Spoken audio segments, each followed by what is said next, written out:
Okay, good evening, everyone. We're going to call tonight's meeting to order. We will start with our Land Acknowledgement Act. We would like to acknowledge that the land we inhabit today was once known as Tavangar, the home of the Gabrielino Tonva people. We show our respect to the Gabrielino Tonva people, as well as all indigenous people, past, present, and future, and honor their labor as original caretakers of this land. We commit to uplifting the Gabrielino Tonva people, invite you to acknowledge the history, and join us in caring for this land. Now let's invite the Monterey Park Police Explorers for our flag salute. Please rise.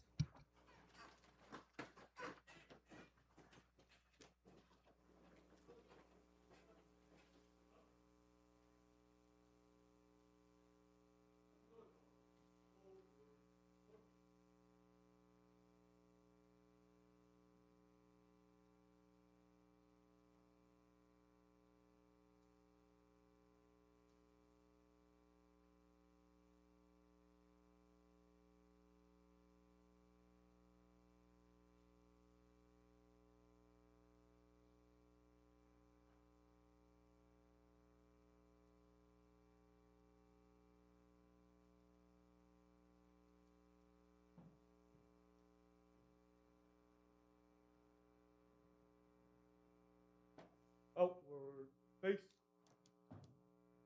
Freeze at colors.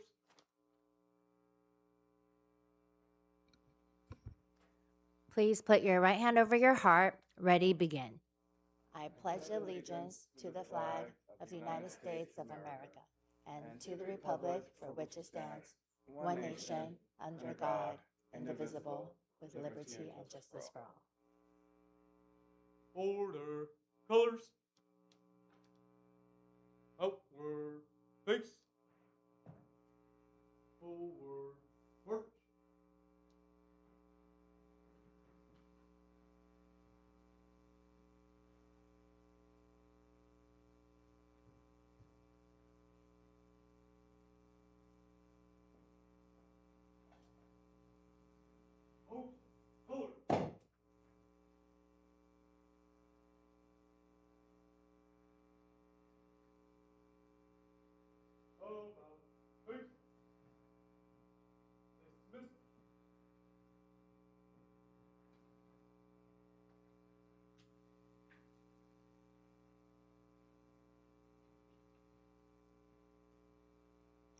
Thank you. You may be seated.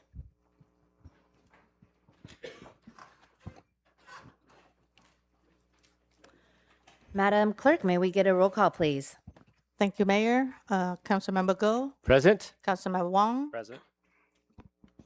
Councilmember Sanchez, Present. Mayor Pro Tem Lo, Present. and Mayor Wang. Present. All present, thank you. Thank you. Any agenda revisions or additions? Yes, Madam Mayor. We'd like to make a note that there was an item 9A, that we're requesting the council to consider adding to tonight's agenda. And it does require a 4/5 vote to add this to the agenda tonight. And we would also like to make one other change.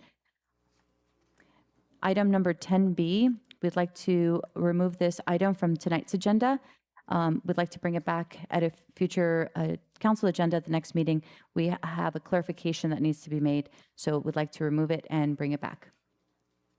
Thank you. And I understand that adding 9A requires a 4/5 vote.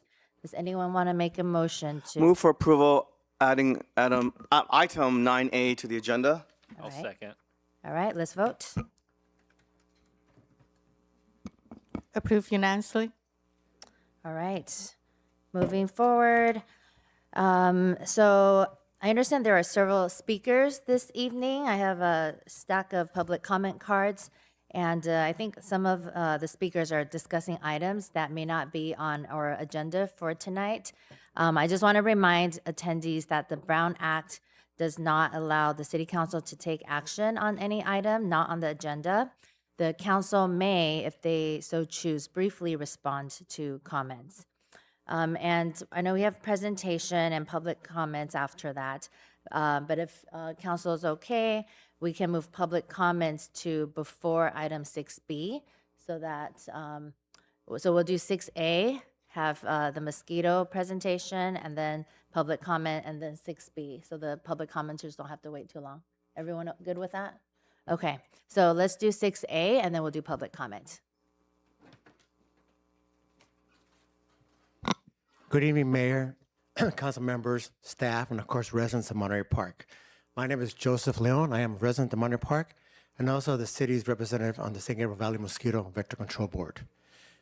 Today with me, we have Ms. Diaz, who's Director of Communications. She'll be making a short presentation, just an update to the city how the board works. And just so everybody know, there is no issue with mosquitoes at this time at Monterey Park, because I already got asked earlier today. Just a presentation, like an update.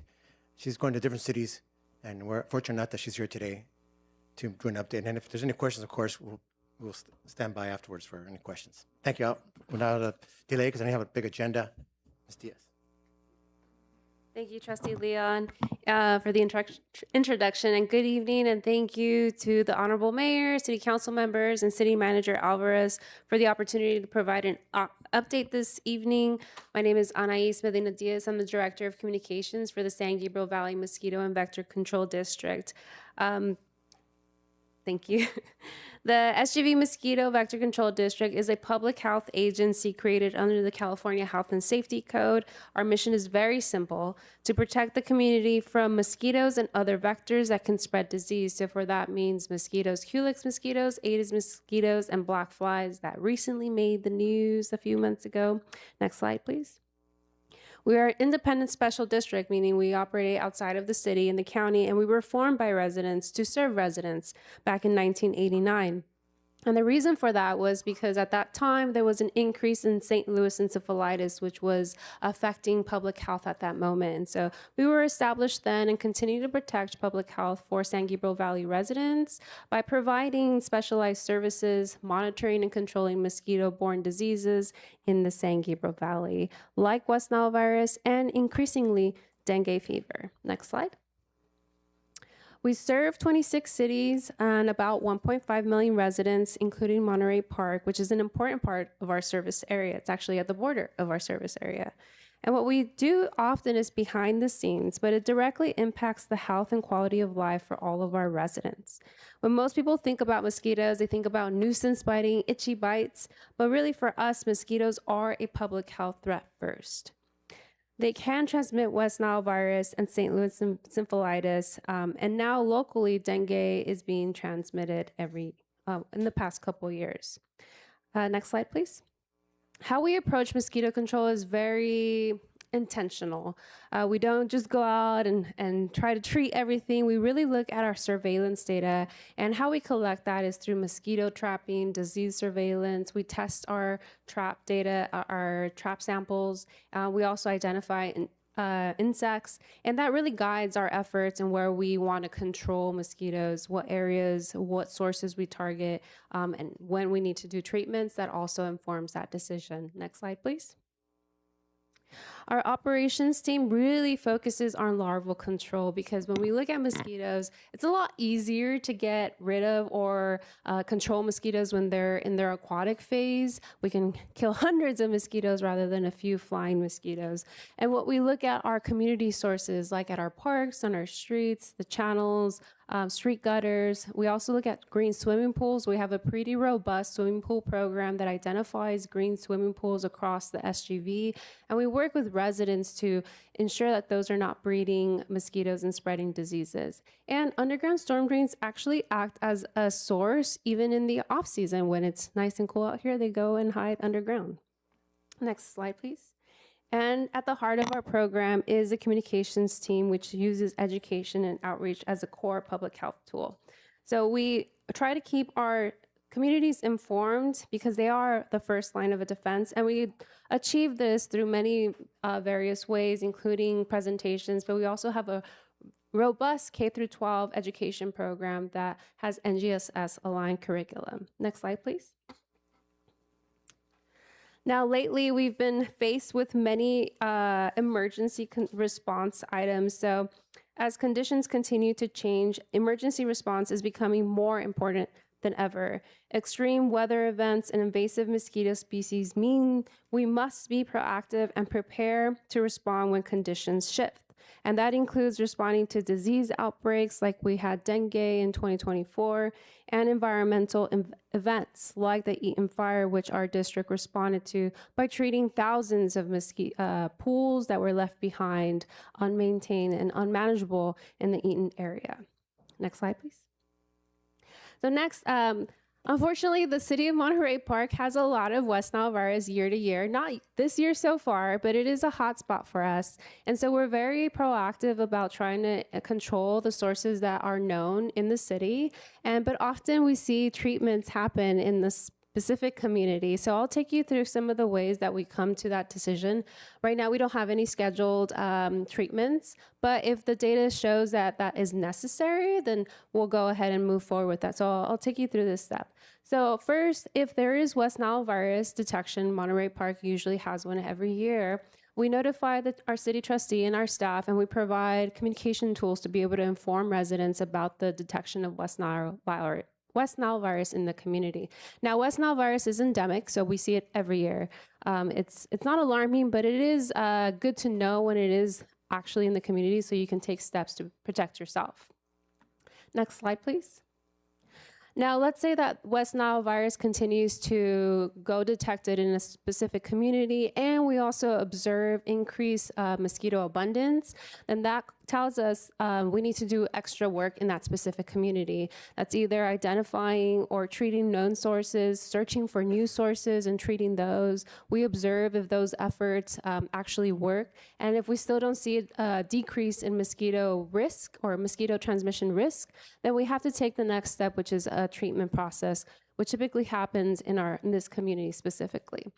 When we see that data, we have to move quickly. We want to make sure that we're protecting public health, and so we want to make sure that we're reducing the adult mosquito population. That is accomplished through a treatment that both targets adult mosquitoes and juvenile mosquitoes. And so when that happens, we go ahead and notify the city, and the city has been a great partner to us in helping us inform its residents and providing information about these treatments.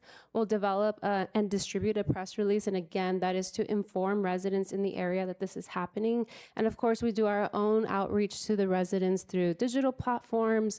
We also post notification signs in the community that is directly being treated for that. Next slide, please. Now, about these mosquito control treatments, again, we don't do these willy-nilly. They're not just like out of nowhere. We want to make sure that they are necessary because overuse of treatments will create resistance in mosquito populations. So that even goes for off-the-shelf pesticides. So when we detect that they have met certain thresholds, then we'll go quickly into trying to activate one of these treatments. They are conducted at night for specific reasons. This one only provides the environmental conditions needed for these treatments to work. So they're sensitive to light, so once sunlight comes out, they dissipate. And then also at night, beneficial insects are dormant, so they won't affect bees and butterflies. It's specific to mosquitoes. All of the products that we use are registered with the EPA, and products are suspended through water, and so they don't have any harm on any cars or home finishes. Residents don't have to take any extra steps in closing their windows or any of that.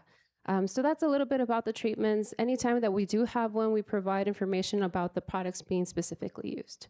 Next slide, please. Now, of course, those are all out of normal things. For our day-to-day, we're still here as a community resource. We provide property consultation, so if folks are getting bid up and they can't find that source, please give us a call. Our services are paid through a benefit assessment. So all of our services are at no additional charge. We are here as a resource to your residents. Please give us a call. And we will provide a customized management plan for mosquitoes on your property. We can also provide mosquito fish at no additional charge. This is a great biological way to control mosquitoes. And of course, please sign up for reports and alerts, and that's the easiest way that you'll find information when we are doing a treatment. And then outside of mosquito control, I already spoke a little bit about the Eaton fire burn area, but in the past couple of years, our district has seen dengue activity, local dengue activity, and that's just, it's increasing risk for our area because of climate change, but also the more travel we see in the community, there's more opportunity for travel-related cases to come. And then lastly, Aedes mosquitoes are very difficult to control. They're invasive to our area. So we are exploring innovative mosquito control techniques like sterile insect technique. What that is a mass release of male mosquitoes. Male mosquitoes do not bite. And so these sterilized males, when they mate with females, then their eggs do not hatch. And so that reduces mosquito populations over time. And again, this targets an invasive mosquito species that is not natural to our area. And with that, I wrap up. I hope I provided some context to when we do treatments. I know Monterey Park is typically one of the cities that we do. So please let me know if you have any questions. I'm more than happy to answer any of them. Actually, just going to add something really quick just to clarify, because it's a great presentation, but I just want to make sure that people understand that we've had West Nile virus the last few years in Monterey Park, but only a small, very small section of Monterey Park. And unfortunately, Councilmember Sanchez's area. So it hasn't been throughout the, because I'm sure some of the residents are probably wondering, I didn't get any notice. You only get notice if your area is affected. So for those sitting here, residents, you didn't get notice because your area wasn't affected. Fortunately, it's only been a small section of Monterey Park, and it's been Councilmember Sanchez's area, and everyone there has been notified prior to the treatment. That's all. I want to make sure people are probably wondering why I didn't know anything about it, because your area wasn't affected by it. Thank you. That's now any questions. Thank you. Yeah, go ahead. Mayor, Annalise, can you just share with us some of the things that we can do to kind of prevent the mosquitoes in a typical backyard? Yes, absolutely. So we have one key phrase. I'm sorry I didn't mention it, but it's tip, toss, and protect. Tip out stagnant water, toss out unused containers, and protect using a repellent with one of the 4 active ingredients recommended by the CDC and the EPA, which are DEET, picaridin, R3535, and oil of lemon eucalyptus. And I know that when we think of mosquito sources, we're thinking of large, like swimming pool sources, but really all it takes is a spoonful of water to grow hundreds of mosquitoes. So we have a lot of resources on our website, a checklist of things that you can find, common sources on your property. For sources that can't be removed, again, we offer mosquito fish, but you may also find, they're called mosquito bits at your local store. And what they have is BTI. It's a naturally occurring bacteria that's often found in the products that we use that can be placed there too. And then as far as repellents go, there's so many products out in the shelves, just make sure that when you do buy a repellent, it has one of those 4 active ingredients. Essential oils, unfortunately, are very popular, but they don't have the key ingredient that you need for it to be an effective repellent. So we have a lot of information on our website. I invite your residents, and of course, we can provide resources to the city to share this information. Oh, sorry. And if I may add too, on the repellents, I know a lot of people think, well, I don't want to spray this on me, put it on because it has chemicals, it may harm me. But my understanding is they're very harmless. In fact, they're supposed to be less harmless than suntan lotion, my understanding. You might want to. Yeah, so all of those ingredients that I mentioned have been approved by the EPA, and they've been robustly tested. And any one of those 4 will work. My personal favorite is picaridin, just because it's not as smelly per se in the products that you'll find it, but they're all just as effective. The other thing to consider is the active ingredient percentage. So if you look at the bottle, it'll say how much percentage of the item is. The lower the percentage, the less longer it'll last. So you'll have to reapply. Any other questions? Thank you so much for being here. I always get a lot of these questions because it is my district that usually is heavily impacted. And actually, one of the more common questions that I always get is, why our district, or why does it always happen in our area? And maybe you can help. I mean, you might or might not know why it is that, particularly in my district, the southern part of Monterey Park, Yes. we get a lot of this. Yeah. That's a great question. And I'm glad I talked to our technicians about this beforehand, because I wanted to provide you with an answer. And so often this area, we can find the specific source that produces so many mosquitoes, but our trap counts in this area are in the hundreds and 200s. And so anytime that a trap count goes over a threshold, we'll go into the community, we'll assess all of those known sources, and then we'll search for more.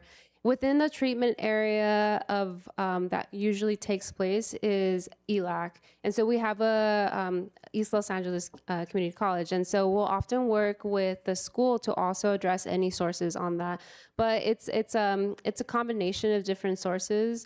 And there's many other possibilities as well. So like I mentioned, Monterey Park is on the border of our district. On the other side of Cesar Chavez, I believe, is Greater Los Angeles. So it also takes, coordinating with that district to make sure that sources in that specific area are also addressed. So it's not a final answer, but essentially it's a combination of different sources. And every time that we're out here, we find new ones, and they go into our database. And so that's why we have a close eye. We know that this area gets really, our abundance levels usually spike up, so we'll pay extra attention to it.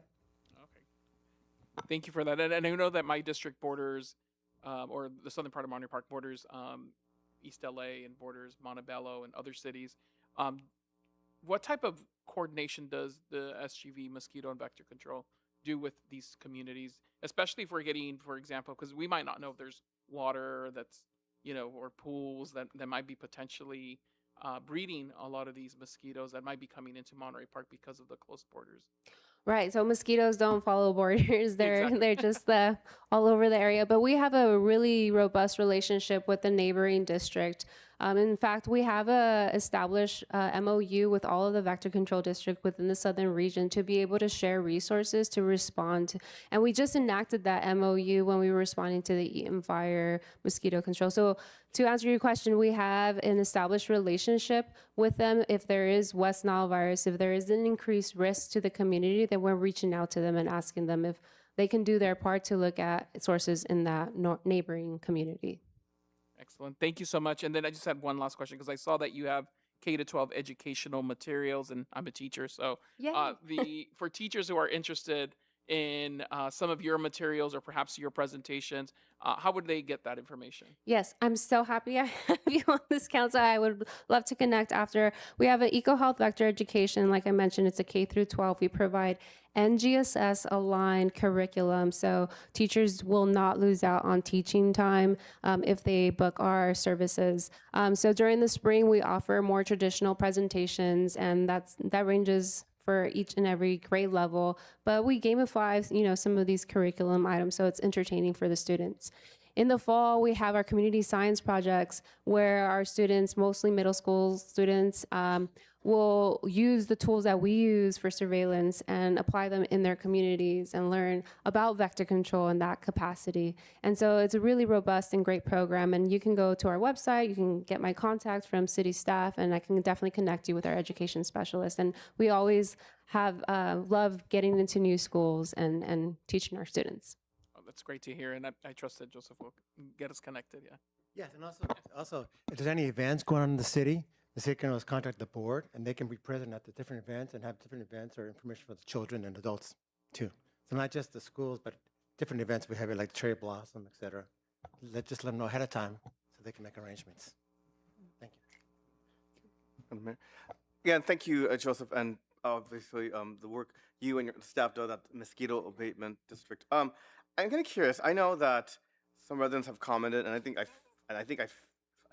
feel it. It's a feeling. But would you say that this was a less wet, cold winter, and does that mean that if it is a warm or, if you will, spring, does that mean the mosquito season might start earlier, or is that just this feeling, or is it actually based on observable data about the temperature and doing? Yeah, no, that's a great question. So we did have a very warm winter, and we saw the effects on that specifically with our black fly population. So these are not your regular house flies. They're biting black flies. They stem from running water. So for us, it's San Gabriel River. But we did observe more anecdotally than trapped data that Aedes or mosquito populations stick around through the winter months. So usually we get a break from biting pressure in the winter months. Not this year. We definitely saw mosquito activity. So to answer your question, we're already in the season, and so we're going to start seeing more mosquito activity. We're really going to start seeing disease activity once overnight lows stay above 60 degrees, and so that's really any day now. But yes, the warmer temperatures during the winter really just causes these mosquitoes to come right back up before it's due time. So in February we had a heat wave, like a little heat wave for about 2 weeks, and we definitely saw mosquito activity at that point. I see. Okay. Definitely. I guess so. The response is now sooner than later, right? Yeah, so the other thing is that we often think that we have a mosquito season in our area, but because we have beautiful weather, we really don't. They just kind of hunker down until it's warm enough throughout the day, there's enough sunlight. And so really it's important for residents to have, these mosquito control practices down throughout the year. Take the spring to, spring clean, reduce mosquito sources on their properties, clean out any of those things. We have a lot of information, a whole different presentation on mosquito habitats and all that stuff. But yes, always tip, toss, and protect. Thank you. Yeah, thank you for the informative presentation. I don't have any questions, but if constituents ask me why didn't I get noticed, now I know, count your lucky stars. It means your area wasn't affected. Right. Yeah, and it's pretty amazing that the pesticides and the chemicals you use are as harmless as sunblock.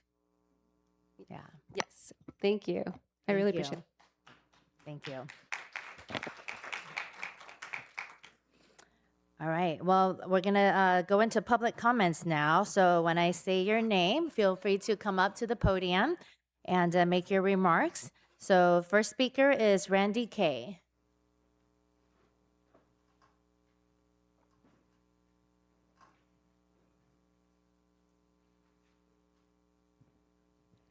Good evening. In the very near future, Happy Day School will become a part of the history of Monterey Park.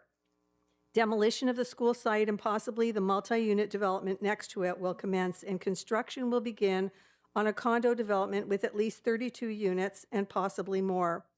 This will likely cause significant disruption to residents, with noise and traffic problems being the primary issues.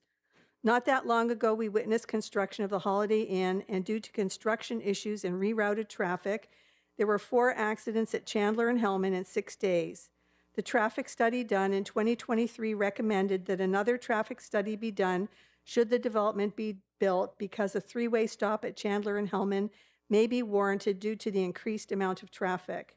Now, 3 blocks away from this site, a 5-story, 48-unit apartment building is being proposed right on Hellman. I understand we need more housing, but not at this location. This location is right at a dangerous, accident-prone major intersection with a complicated freeway entrance to the 10, both east and west, with both on and off ramps. And in addition, the highway patrol pulls people over coming west on Hellman every morning about 7:15. And I never cross those streets without holding my dog in my arms because I'm afraid that if we get killed, both of us will be killed, not only one of us. The entire Hellman corridor is a traffic nightmare with constant accidents. Most of those are not reported to the police nor included in the count for the traffic studies because many drivers just exchange information and no police report is taken.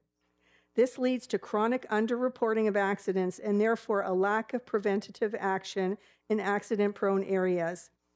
The issue with housing in this area is more complicated than just building more units. If you have no money or only a little, you can get a government-funded apartment. If you have a lot of money, you can pay the high rents in this area. Some apartments around here have many people living in them. Living rooms are partitioned off and residents are sleeping on mattresses on the floor. For those people who are alone or old, who fall in between having no money and a lot of money, there are no places to rent. It is just not affordable. But more units means more people and more cars. Even at Atlantic Times Square, right across the street from this proposed apartment building, the units didn't sell, many didn't get rented, and many are currently being used as Airbnbs. Both Monterey Park and Alhambra are losing longtime residents due to the cost of rent, not just the number of available units. I am opposed to the location of this building and would encourage both the city and the developer to move this proposal to Saturn Park instead. Thank you.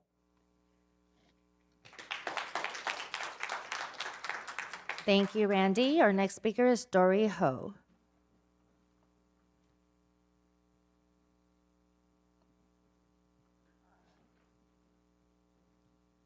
Good evening. Thank you for the opportunity to hear our concerns. I apologize for having a candy because I have asthma. Okay. I live in Alhambra for 40 years, where my children are born and raised. And I get to the point that we are very concerned with Monterey Park planning to put a 48 units apartment at my backyard. This corner is extremely dangerous. There were people that was being killed at that intersection and dragged 5 blocks, and that was not many years ago. Okay.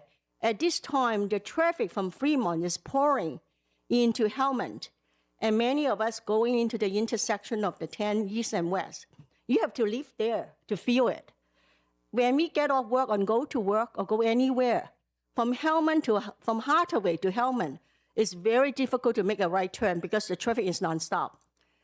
When you get off the freeway and when you come home, if you want to get into our area, our neighborhood, then from Hellman to Hathaway, people won't let you go, and eventually you will also back up to Atlantic. I think housing is necessary, but that is really not the location, and it might be Monterey Park's decisions, but it affects us big time. We are negatively affected in our single-family home area where it used to be a country club, where we lived there for a long time, and gradually we see that it could get more commercialized, beyond our control. So we are urging Monterey Park to work with the respective parties to look into alternate locations to put those apartments elsewhere, because 48 units, each house about 2 to 3 cars. Every morning, you're pouring 150 more cars into that intersection is already very crowded, where accidents happen, where people are killed. So please work with different entities and consider a better location for affordable housing. And we definitely do not really want project units in our apartment of 48 units. So many of us are very concerned, and we thank you for the opportunity to hear our concerns. Thank you, Dory. Next is Caleb Kwok.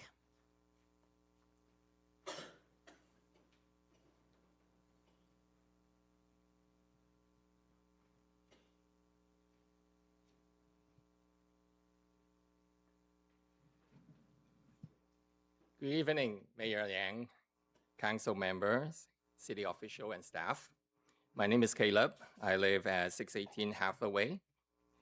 I'm here to oppose the proposed 48 rental development at 824 and 816 West Hellman Avenue.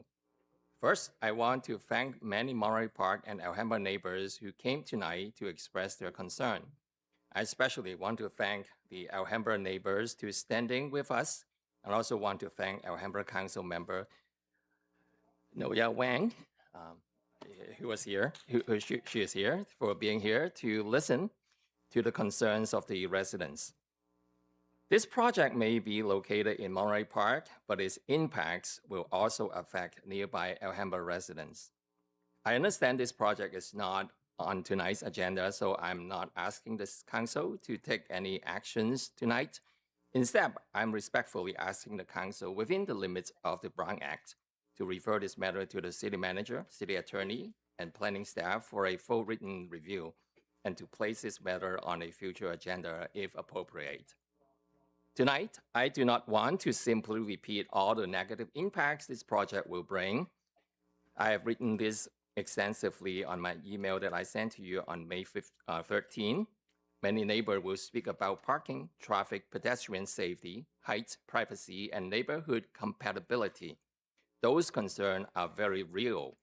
My main question is this: what can the city do to protect the existing residents who already live here? This project may bring future residents into Monterey Park, but the existing residents will live next to the construction, traffic overflow parking, pedestrian safety risk, and daily impacts after the project is completed. I understand the city must comply with state housing laws, including density bonus laws, but the residents deserve a clear written explanation of how these 48 units project complies with Monterey Park zoning and state law. I'm not asking the city to ignore state law. I'm asking for transparency. Please ask staff to provide the public with the base density, the exact density bonus calculation, the affordability level of the 6 affordable rental units, and every waiver, concessions, incentive, parking reduction, height exception, or setback exception being requested. I also respectfully ask that each waiver or concessions be clearly justified. Even if density bonus law applies, the developers should still show why each exception is legally required. This is especially important because the proposed building appears far larger and taller than the existing neighborhood. The city should carefully study traffic safety, pedestrian safety, parking overflow, emergency access, infrastructure capacity, trash collection, deliveries, rideshare activities, and construction impacts before this project moves any further. We are not against housing. We are against developers exploiting housing laws at our neighborhood's expense. Again, I respectfully ask the City Council, within the limits of the law, to direct this matter to city manager, city attorney, and planning staff, request a written report back, and use every lawful tools available to protect the residents who already lives here. Thank you for listening to me. Thank you, Caleb. Next is Don Rock.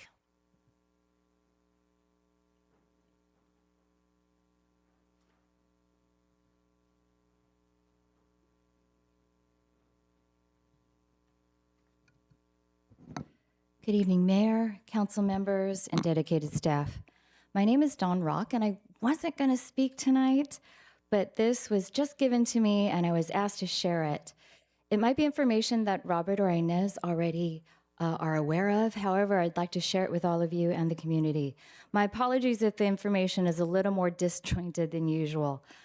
Monterey Park has a unique window of leverage upcoming LA 28 Olympic opportunities to secure funding, temporary infrastructure, and public visibility for the Barnes Park Aquatic Center. By aligning the city's goals with the LA 28's Get in the Game initiative, Monterey Park can drive community-desired development, spotlight the Monterey Park Manta Ray swim team, and boost local businesses. While LA 28 is not directly sponsoring new permanent pool construction, major opportunities exist to secure temporary assets and procurement contracts, temporary pool and splash pads loans.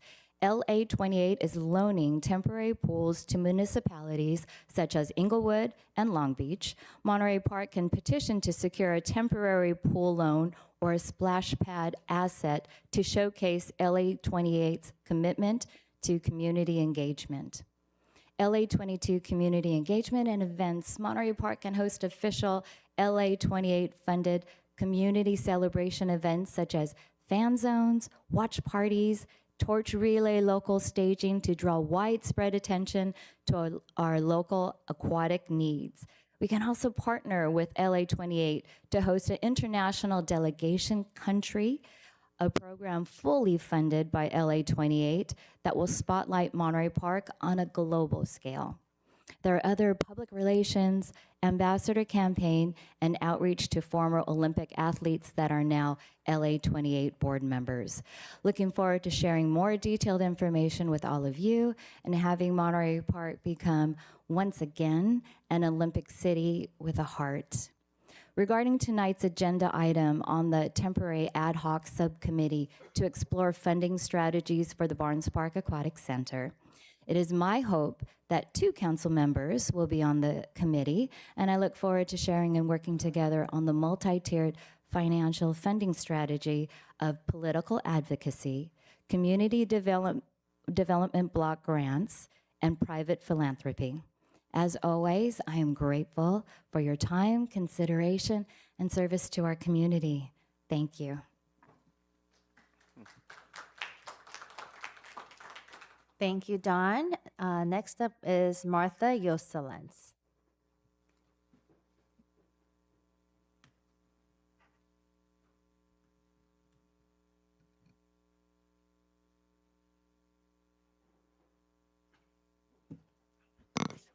Good evening, Council. My name is Martha, and I live right off of Hellman Avenue on Olive Avenue in the city of Alhambra. I've been there over 23 years, and I'm speaking regarding many topics. I'll start with the number 1. For the past 6 weeks, maybe 7, I guess the Marriott Hotel is having a Pokemon event. And we have been impacted with that, with the traffic. And our family can't even park. And sometimes they're there from 9 o'clock in the morning till even 10 o'clock at night. So I hope the city can look at that matter and do something about the parking. Maybe the Marriott can offer valet parking. Or I know it's very deep. They have a lot of levels underneath the Marriott. But I understand it's very expensive also what they charge. Another matter is that I oppose that 48 unit. I understand there's one parking slot for each unit that they're going to build. So that's not enough parking for the people that are going to live, I'm sure, in that unit, maybe 2 or 3 people. So when there's an overflow and that corner of Olive, Hathaway, and Hellman, which is very dangerous, and it's a blind spot, I would like for the city to look into the matter and maybe put a traffic light there right in the corner for the people that are going east and west. They fly. I mean, my husband and I coming here, we couldn't even make a left turn. So then now we had to go around towards Ramona Road, which is also impacted with the parking situation. And so I didn't write a speech or anything, but I just wanted to, see if our city of Alhambra can work something out with the city of Monterey Park. You're welcome to be there anytime between 2:30 in the afternoon till about 7 o'clock to see all the line of cars. And basically, our street, Olive, we've never had any problems. I love it there, and I would hate to move. But anyway, that's about it. Any questions? No? Okay. Thank you. Thank you, Martha. Next up, Bruce Mock.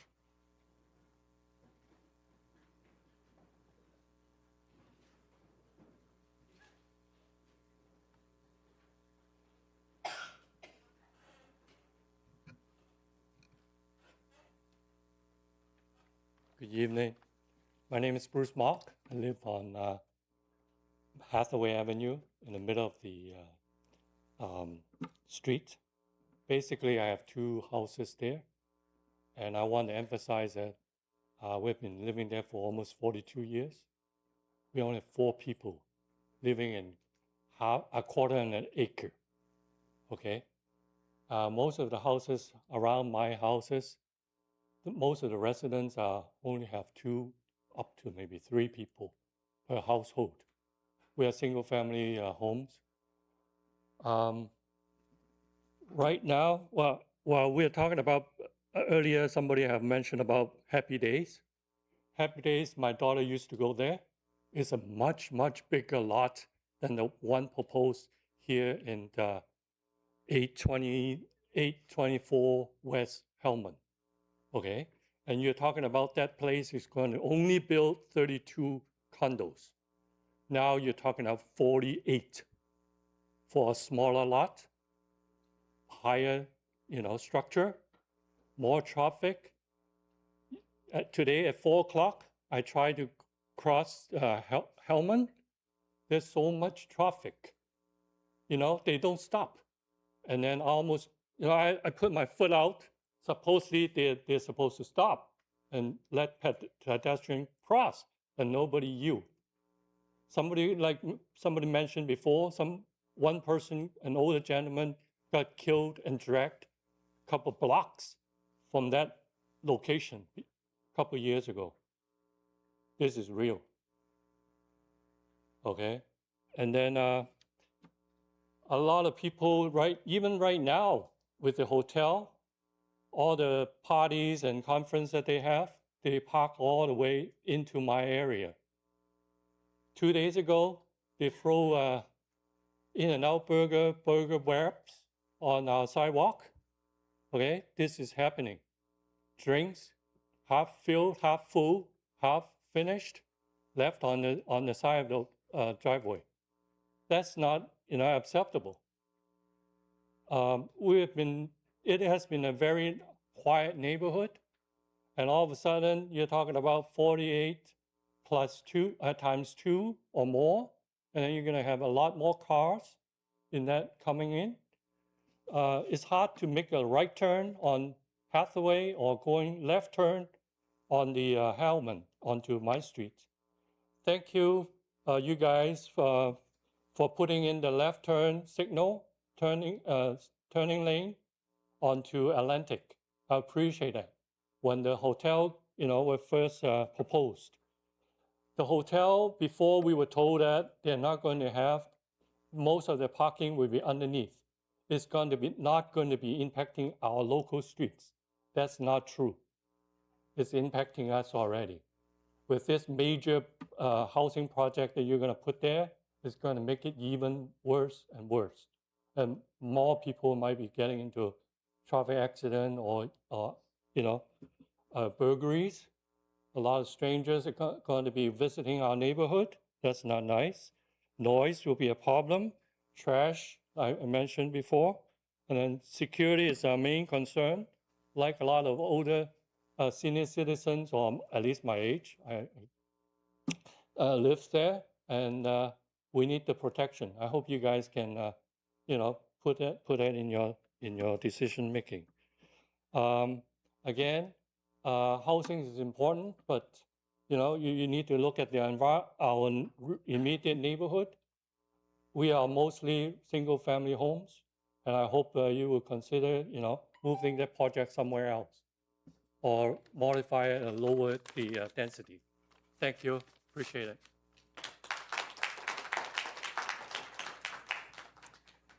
Thank you. Next is Nancy Nguyen.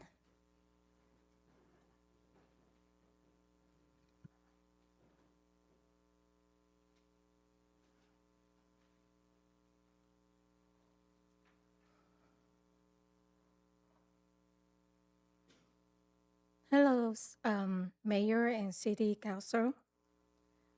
My name is Nancy, and I'm here for the zoning that the city changed my property. I am the owner of the Vagabond property. The reason I'm here today because the city changed the zoning of my land from residential to commercial without my notice. In addition, I spent more than 2 years working on architecture plan to build a home for my family. And the project had already reached to the final stage of approval. Now, because the zoning was changed to commercial, I can no longer build a residential home on my property. Recently, I met with the city director and the city manager to ask for help to change the zoning back to residential.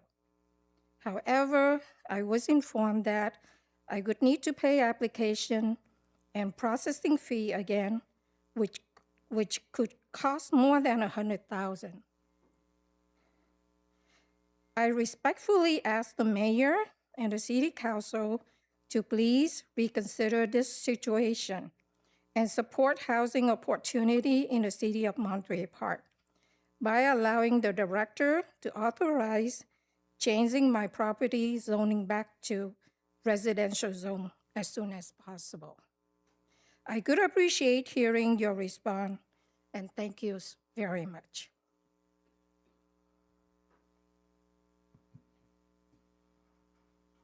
Thank you. Thank you, Nancy. And next speaker is Paul Lamb.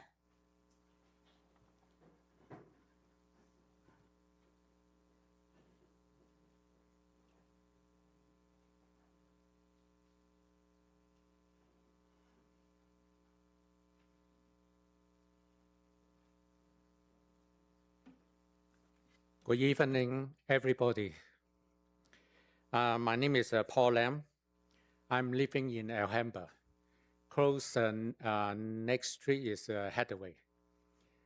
The Hathaway, the Hellman is this Hellman is very busy. Even you don't think that on the after office hour, 2:30 or 3 o'clock p.m. So when you exit to right turn to the Atlantic, on my property is go to the Curtis and then turn the right is next block is Hathaway. So that block is very busy. Even the Marylock Hotel and 555 Hotel is very busy, and the car is exit from there. Even you build the corner, 48 multi-unit on the corner property on the Hathaway is very, very busy and very dangerous. Hathaway is maybe a couple years have a car accident. The old man is died on the Hathaway. So I hope the city will be think about, because it's on the, even they have a stoplight. When you right turn, so it's very difficult because the left turn is, I just telling you before, is on the 3 o'clock, 2:30 to 3 o'clock, and 4 o'clock, 5 o'clock p.m. because it's all the people from the downtown. They on the 10th freeway is traffic. They exit to the Hellman. The Hellman is so busy, non-stop. So even no chance to right turn on the Atlantic. So that's you need to think about the traffic on the Hellman. So, and also when you build the 40 multi-unit on that the car is more than 48 cars because it's not only one people living in there, maybe 2 family, 3 family, so living in the one house. So you have think about maybe 2 car for one family or 3 car in the one family. So very busy. It's not very good. It's very dangerous because it's even on that point is when we go to the exit to the Atlantic, the traffic light, 4-way stop traffic light. The traffic light is because it's when you turn the Mary lock right now. The Mary lock, the car is not turn to the left side. You turn to pass another light. Go to 10 freeway. That point is they non-stop to fast than the helmet, the car. So easy to hit. It's very easy to hit.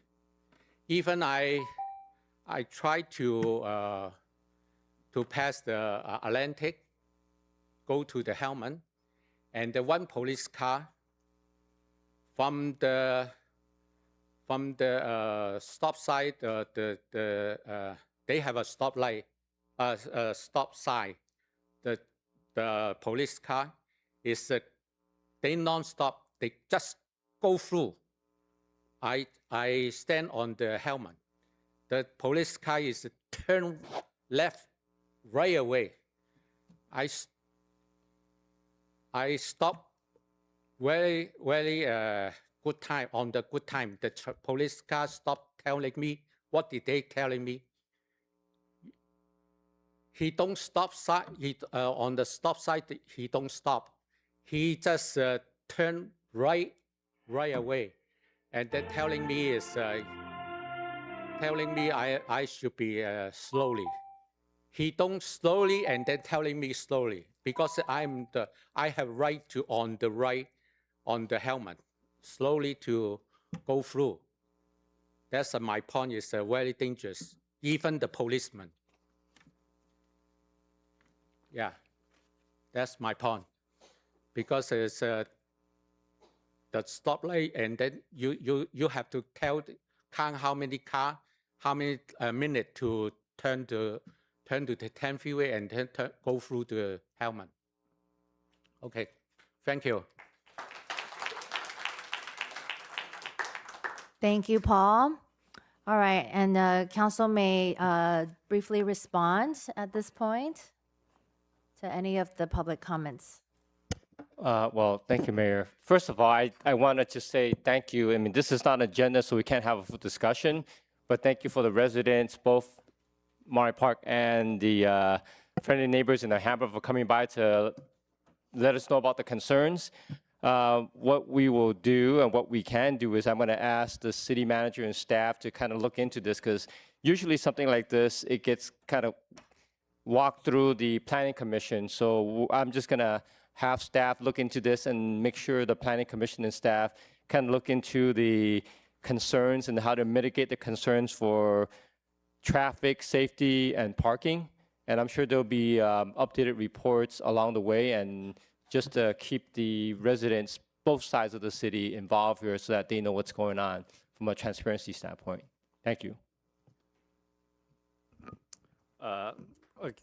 Echo appreciation for folks that showed up today to express questions and concerns in regards to the Hellman Hathaway project. I know that staff are already working on that, and I know some of the speakers noted that it's not on the agenda. It's not on the agenda. We can't. It's not here for us to approve or deny or take any action on that specific item. When it is, I hope that when and if it is, I hope that folks will continue to engage in that project. I know the developer, the proposer there has had a community meeting. Encourage them to continue to do some outreach and engagement with their neighbors because they're existing property owners. and I believe longtime existing property owners. And so hope that they will engage with you if any of them, if any of their representatives are here, would want to make sure that that they are talking to you. But appreciate that you're expressing these concerns. It sounds like many of these concerns are existing concerns, not dealing with this specific proposal. So I think we can, clear the direction for staff to do what we can to talk to neighbors, in particular the hotel, there about how we can potentially address some of the concerns around parking and some of the traffic issues there. Definitely want to make sure we're working to address those, particularly given that that's my council district. Want to see what we can do to encourage the Courtyard by Marriott to be better neighbors to their neighbors existing there. And in regards to that, the specific proposal that's being, the development that's being proposed there, that will have to come to the city for approval. There is, I believe, ongoing conversations, and there's nothing is set in stone. So we encourage you to continue to engage there. Some of you noted that you would prefer this development or this kind of development to go in other places. Encourage you to. We are looking at other places, but we don't control. The city does not control where development goes. We don't own the property there, and we don't control specifics in terms of telling one person who wants to develop something on their property here to have to go somewhere else. So there are certain things that are not within the power of the city and the city council to do. But given that, want to make sure that you're continuing to engage with us. We're open to engaging and want to have this conversation, and recognize some of these concerns are very real ones, and want to see what we can do to address the existing concerns too. On the Vagabond property, I know the speaker was here previously at a previous council meeting as well. I understand the concern. The rezoning, I believe, happened back in 2020, and so this is a long, ongoing drama. Unless Carl knows otherwise, my reading of the law is we would have to go back to the voters to make that kind of adjustment. So that's something we'd have to discuss. The council does not have that power to address that directly. And so I know you're in conversation with the city staff on that. Let's continue that conversation. And then Dawn, I know, brought up the pool and LA28 and opportunities there and host delegation. I believe Robert is, and our staff are already working on engaging LA28 and are going to some of these regular convenings for the LA area cities to see how we can continue to be part of that conversation, what we can do to potentially host events, watch events, and participate in the wider regional celebration that is going to be the Olympics. I'd love for us to be able to host a delegation. If anyone has contacts with countries that are looking for host cities, please share that with us. I think we'd be happy to be connected to some of those folks to explore that kind of conversation. And I know Robert and our city team are working on how we can do that. And we're definitely trying to leverage the world's eyes coming into the LA area and the San Gabriel Valley, which has a number of venues to host Olympic events, to see what we can do to attract investment and grants and other funding opportunities for our own athletic facilities here. So encourage our continued engagement with the community and others who have ideas, who have contacts. Please do share them. We do want to leverage those and make the most of them in the next few years. All right, thank you so much. I'm going to echo some of the items that the council members already spoken. I teach civics in Alhambra, so I'm happy to see Alhambra taking a lot of civic action and being engaged in your community. I hope as this project and other projects come up that have shared interest between both our communities come up, that you'll continue to come to our council meetings and also to Alhambra council meetings as well. I know I'm at some of theirs as well, so every once in a while. But thank you for coming out today as a civics teacher, which brings me, it warms my heart that people are still very civically engaged. But this project, I think, as it comes to us and as we continue, as a developer continues to progress with this project, that we continue to share information with the community and also share this information with the developers so they are aware of what the concerns are from not just Alhambra residents, but also Monterey Park residents as well. And I want to thank Dawn also for coming and sharing that information. If you haven't shared it directly with Robert or Inez or any of us, if you can please share that information directly so we can be able to look into that. Seems like a lot of very interesting opportunities to have, fan fest areas here in our city for LA28. But also, Robert, I know that we're doing. I saw on our agenda a watch party for FIFA World Cup. But I know there's fan fest areas happening and being hosted throughout LA for the FIFA World Cup, which is very, very short, very, very close, actually, right? That would be for us to be able to take advantage of a lot of the stuff that's happening here in Los Angeles and bring those eyes and a lot of those tax dollars here into our city as well. Anyhow, and to Alhambra as well, actually, because I know a lot of Alhambrans will come out and watch those as well. Wanted to thank you for coming out tonight, and hopefully we will continue to see you as this development progresses. Thank you. Madam Mayor, just question to staff. The project still has to go before the Planning Commission, right? Or has it already gone through the Planning Commission? The project still needs to go in front of the Planning Commission. That is correct. Okay. I just want to clarify. So, thank you. Mayor, I just have one more question, also for city staff. One of the concerns that was brought up was a lot of the overflow parking coming from the courtyard. Have we, as a city, started communicating with the courtyard and their staff about this overflow of parking that a lot of our residents are complaining about?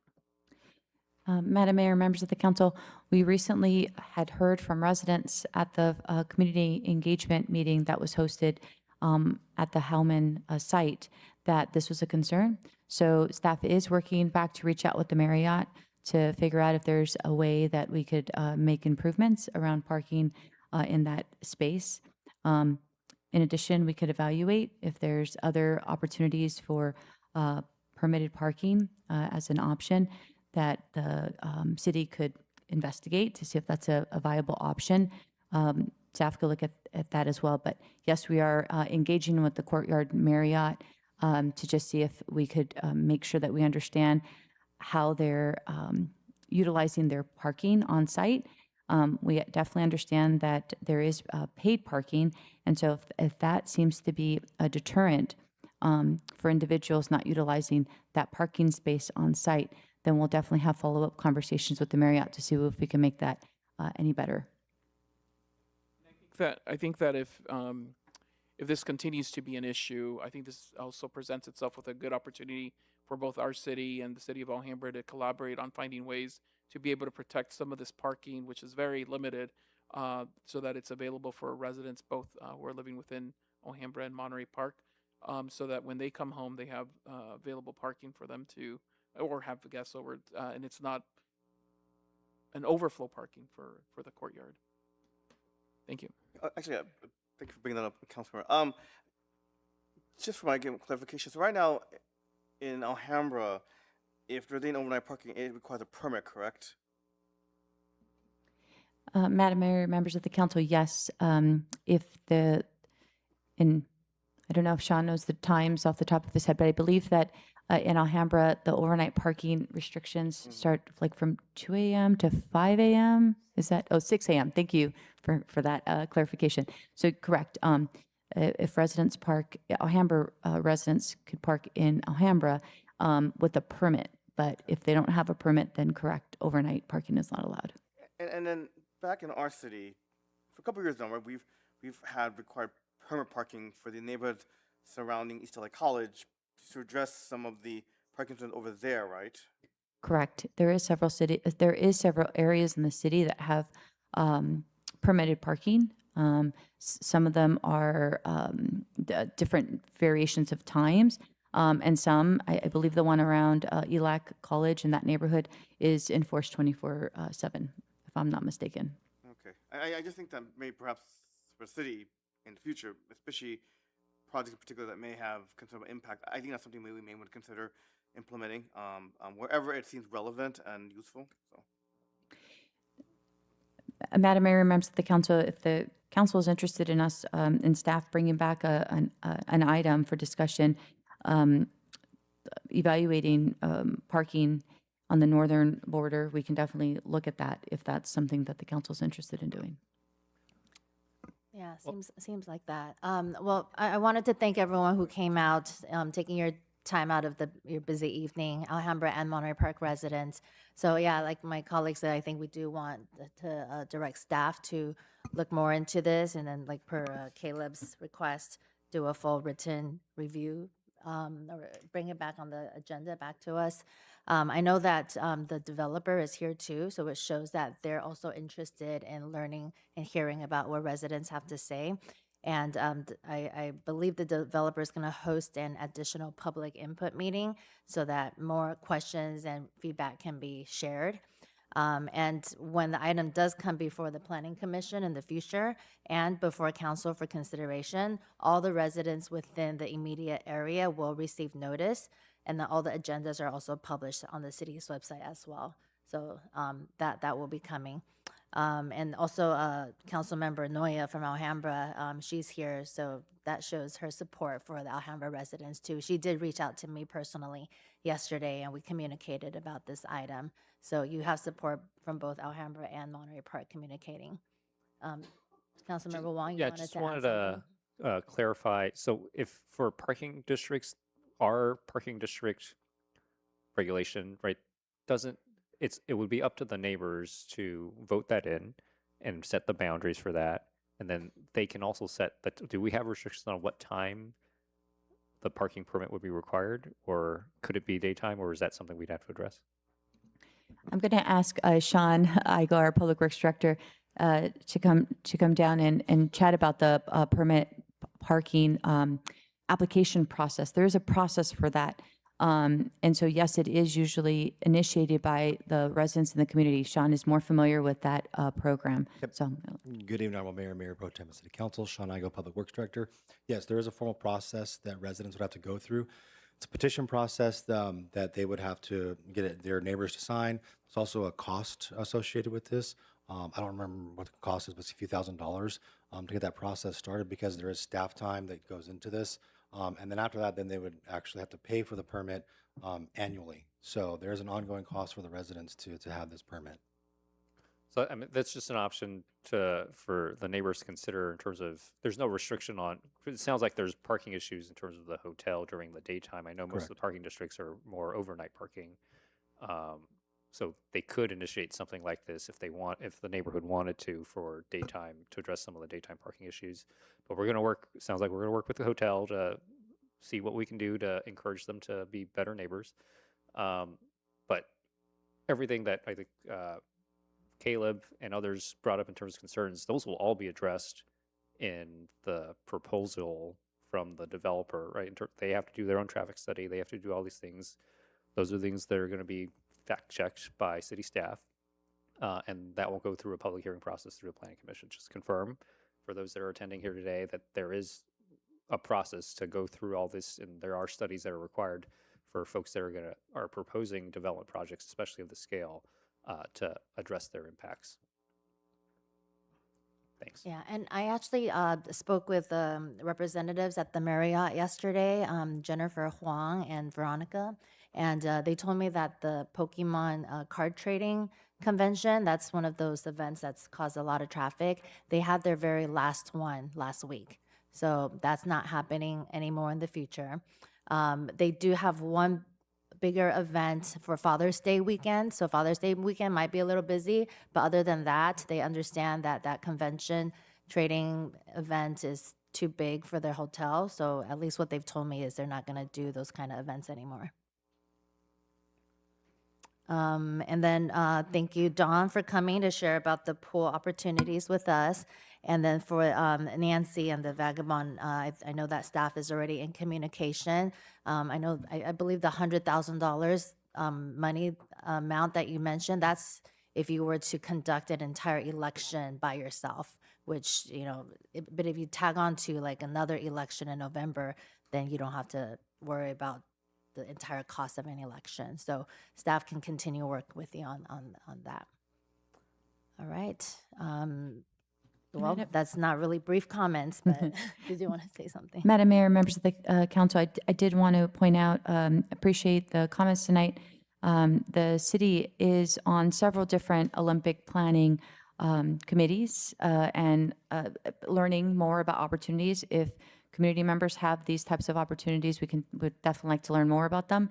Our public safety, police and fire are attending public safety committee, Olympic committee planning meetings.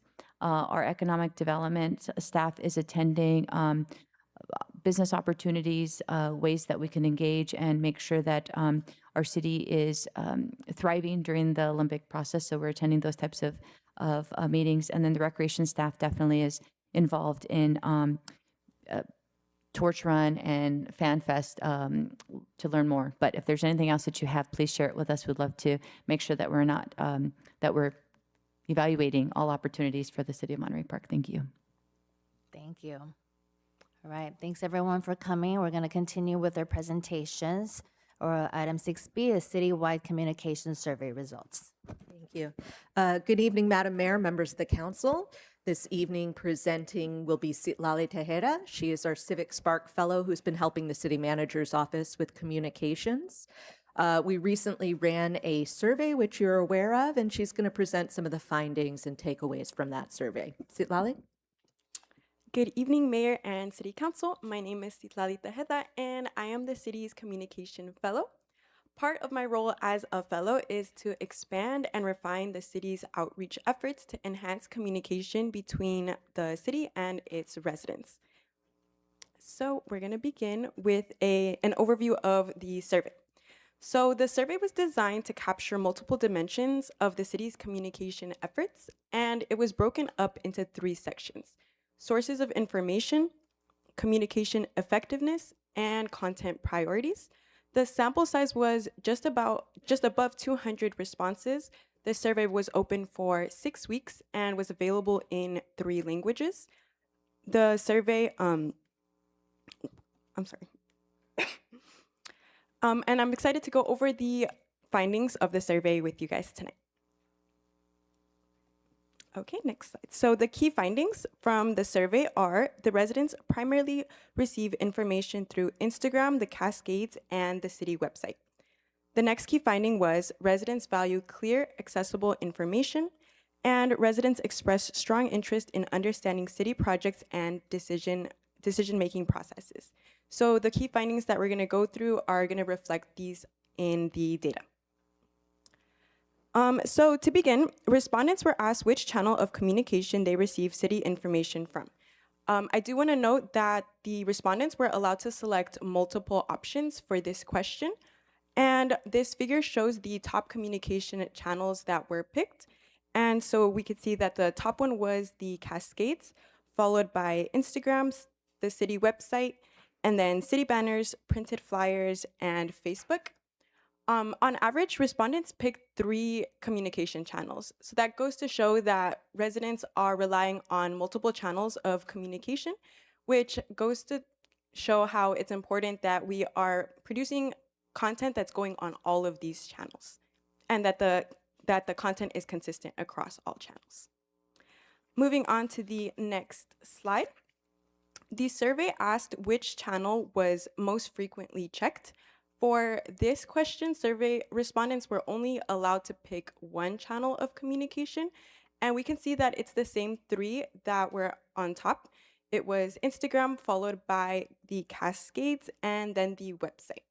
So these 2 findings go to show that these are the 3 main communication channels that residents are using when it comes to getting their city information. So it's Instagram, the Cascades, and the city website. So moving on, residents value clear and accessible communication. So this was part of the next part of the survey, which was basically respondents were given 10 statements, and they were supposed to pick whether they agree, disagree, neither agree nor disagree on each of the following 10 statements. The 10 statements were basically designed to evaluate different aspects of the city's communication efforts. And this first figure shows the 4 statements with the highest level of agreement. So people had to either click I agree or I strongly agree. And so the top 4 were 78% agree translations of city information are important. 69% agree they are aware of community events.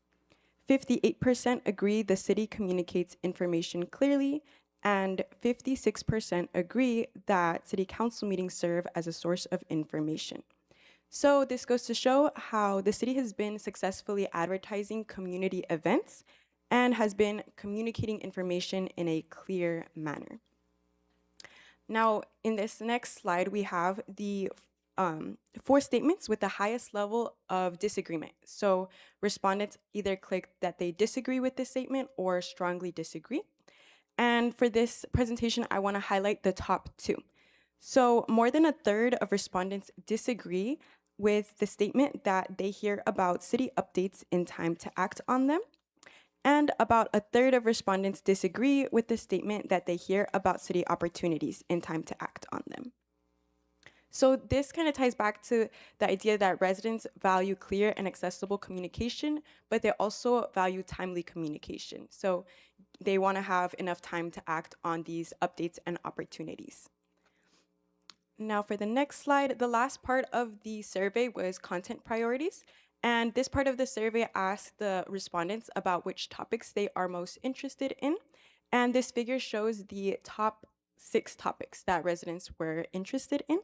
And they are community events, city budget, recreation services and events, public works projects, city council meetings, and news releases.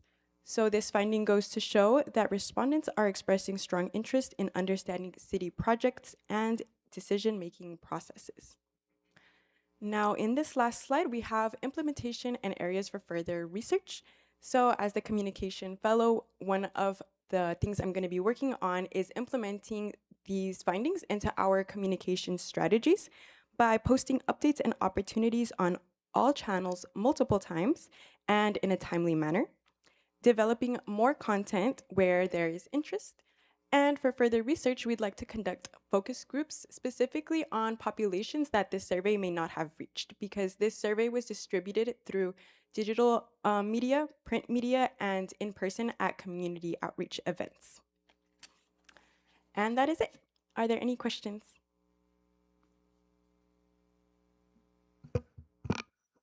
Thank you. Appreciate the work that goes into this. I know we do this every year, and appreciate that there's a lot of consistency in terms of how residents are getting some of their information. Although I think Cascades went up a little because banners used to be even higher on how our residents and community are informed about some community events. So that's cool. I appreciate that we're going to do additional follow-up and outreach and engagement here, particularly focus groups, because there are people that do regularly read the Cascades, and some maybe from one end to the other, some less so, and are connected through Instagram and some of these other channels.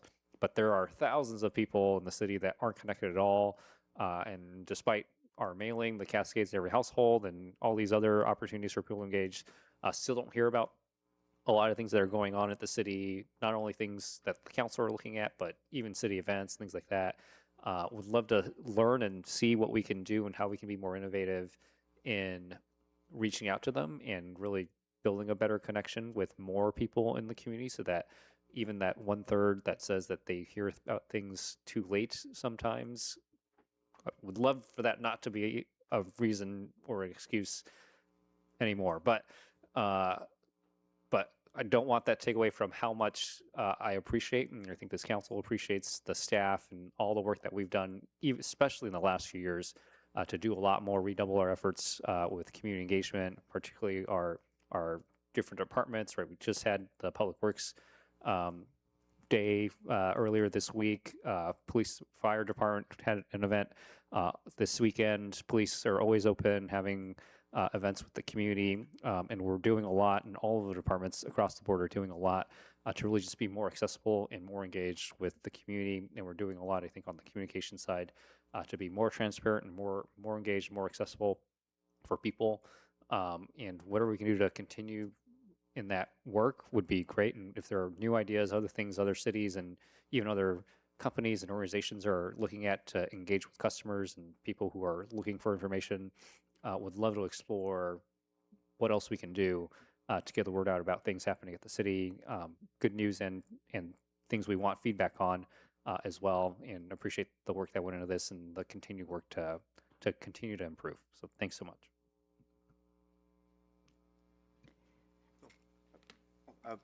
Thank you. Thank you very much for that presentation. Sorry. Thank you very much for that presentation.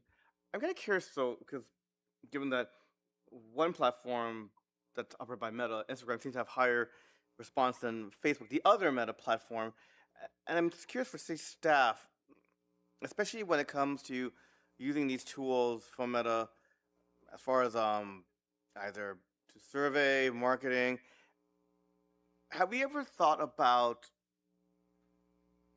again, especially when it comes to saying surveying, say community issues or concerns, have we ever considered doing like a paid digital ad on Meta, which would then be, we would utilize the platform for both Facebook and Instagram that are both Meta, and then using their analytics to see, what age groups are responding, what zip codes, or even, although our events are pretty successful, but, for example, if we're trying to say promote neighborhood watch programs or other programs, to consider maybe even doing some programmatic branding, again, utilizing Meta ads. And I could be mistaken, I think these ads, depending on how many days and how expensive, they can range from between $10 a day to $40 a day.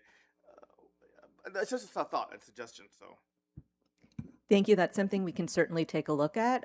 It's been one of our goals in the city manager's office to improve our communications. Citlali has certainly helped immensely with that so far. And as you know, one of the things that we're going to be doing in the next couple months, we'll be bringing on a communications manager for the city that will help us look into all of these different ways of communicating. I think one thing to note in City of Monterey Park is that we're still highly analog, I would say more so than many other cities. I think that's why the Cascades newspaper ranks so highly and why our banners rank so highly. So I think some other opportunities that we could look into would be, and we already deliver information to schools, but posting it visibly, physically in locations that people frequent. We've done it before at our parks. Some of them have bulletin boards. We've put up our library programs, our cascades, et cetera. Perhaps places like laundromats or grocery stores where we can get in and post some information would be helpful as well. Thank you. Actually, a follow-up question. Thank you. Our e-newsletter that we also send out, I'm kind of curious to, is like the click rate consistent, or do we see like drops, like unsubscribes, or I guess what I'm also wondering too is that, given that yes, aside from issues like language barriers or access to the internet, nonetheless, I think by now a large segment of our population probably consumes electronically their information. I'm kind of curious, have we ever also looked at the analytics of our newsletters and how, if possible, are there ways to improve upon it, or even if there are certain months in which our newsletter gets higher traffic than others, and if so, why is that? I'm just curious. I feel like the newsletter perhaps is an opportunity to really up the consumption of the newsletter. That's a great idea. We'll take a look at the analytics. We certainly can look at some of those statistics on the back end for that. As you know, this goes out twice monthly on the Thursdays after our city council meetings. So it not only highlights some of the actions that council has taken, but it advertises for upcoming events and opportunities. I imagine what we might see is that when more people attend council meetings, or there are perhaps more interesting topics on that we may have a higher click rate. But it's something we could analyze to see if there are trends and opportunities that we could take advantage of. To add on to that, I think one thing we can do to implement into our communication strategy is letting people know that this newsletter exists, because it was one of the lower ranking ones for people when they select where they get their city information from. So I think it's important to get people to know that this is a resource that is there. And we have been looking into analytics for the website and for the Instagram account. And I think looking into the newsletter would be a good route too. I'm sorry. I'm curious. A follow-up question. Right now, how do we enroll? Do people sign up, or do we look at, say, the voter roll and just kind of automatically enroll them into the newsletters? I'm just curious. People do have to sign up for that. We want to make sure that we're not spamming anybody, so that we've got consent. So we're not taking your email addresses from anywhere else and plugging them in. I'm just curious. Okay. Madam Mayor, members of the council, if I may, I do know, I think the rec department has used some paid ads from time to time for special events, but I think it's definitely something we could look into expanding to other departments, or if we want to look at potentially boosting attendance at a specific program. So appreciate the comment. I did want to share also based on the survey. So we have had different types of surveys. And so definitely when we have had polling surveys or random scientific surveys that are being done by consultant, it's a little different than this type of survey. This one is just available to anybody to take. So even non-residents could potentially have been participating in the survey. Definitely one of the other strategies as we continue to try to enhance communications is our Cascades newsletter is a 10-month newsletter. And so what we're looking at, so July and August and December and January, those editions have traditionally been combined. So instead of having 12 months, we've only mailed out 10 months worth of editions of Cascades. So this next year, we're looking at adding one more edition. So instead of 10 months, we're looking to expand that to 11 months. So that there'll be one more month of mailing that will go out through the Cascades, so we could get more regular information out to the public. Question, the survey, how was it sent to residents? Was it like via text or email or on paper? It was available online, and we kind of did outreach through social media. We also sent little bug slips in water bills. There was printed flyers throughout City Hall. I was at in-person events asking people to fill out this survey, but that is one thing that we did not do. We didn't have physically printed surveys, and for our further research, we do want to do focus groups with people that the survey didn't exactly reach. For example, maybe someone didn't have access to a phone or a computer to take the survey because it was only available digitally. Yeah, I'm wondering if the results are skewed because of the way that the survey was provided. We did also have it in the Cascades, correct? Yes. Yes, so it's on the Cascades as well, yes. Got it. Okay. Well, thank you for the presentation. That's very informative. Thank you, guys. All right, next up, we have development projects updates from our Community Development Department.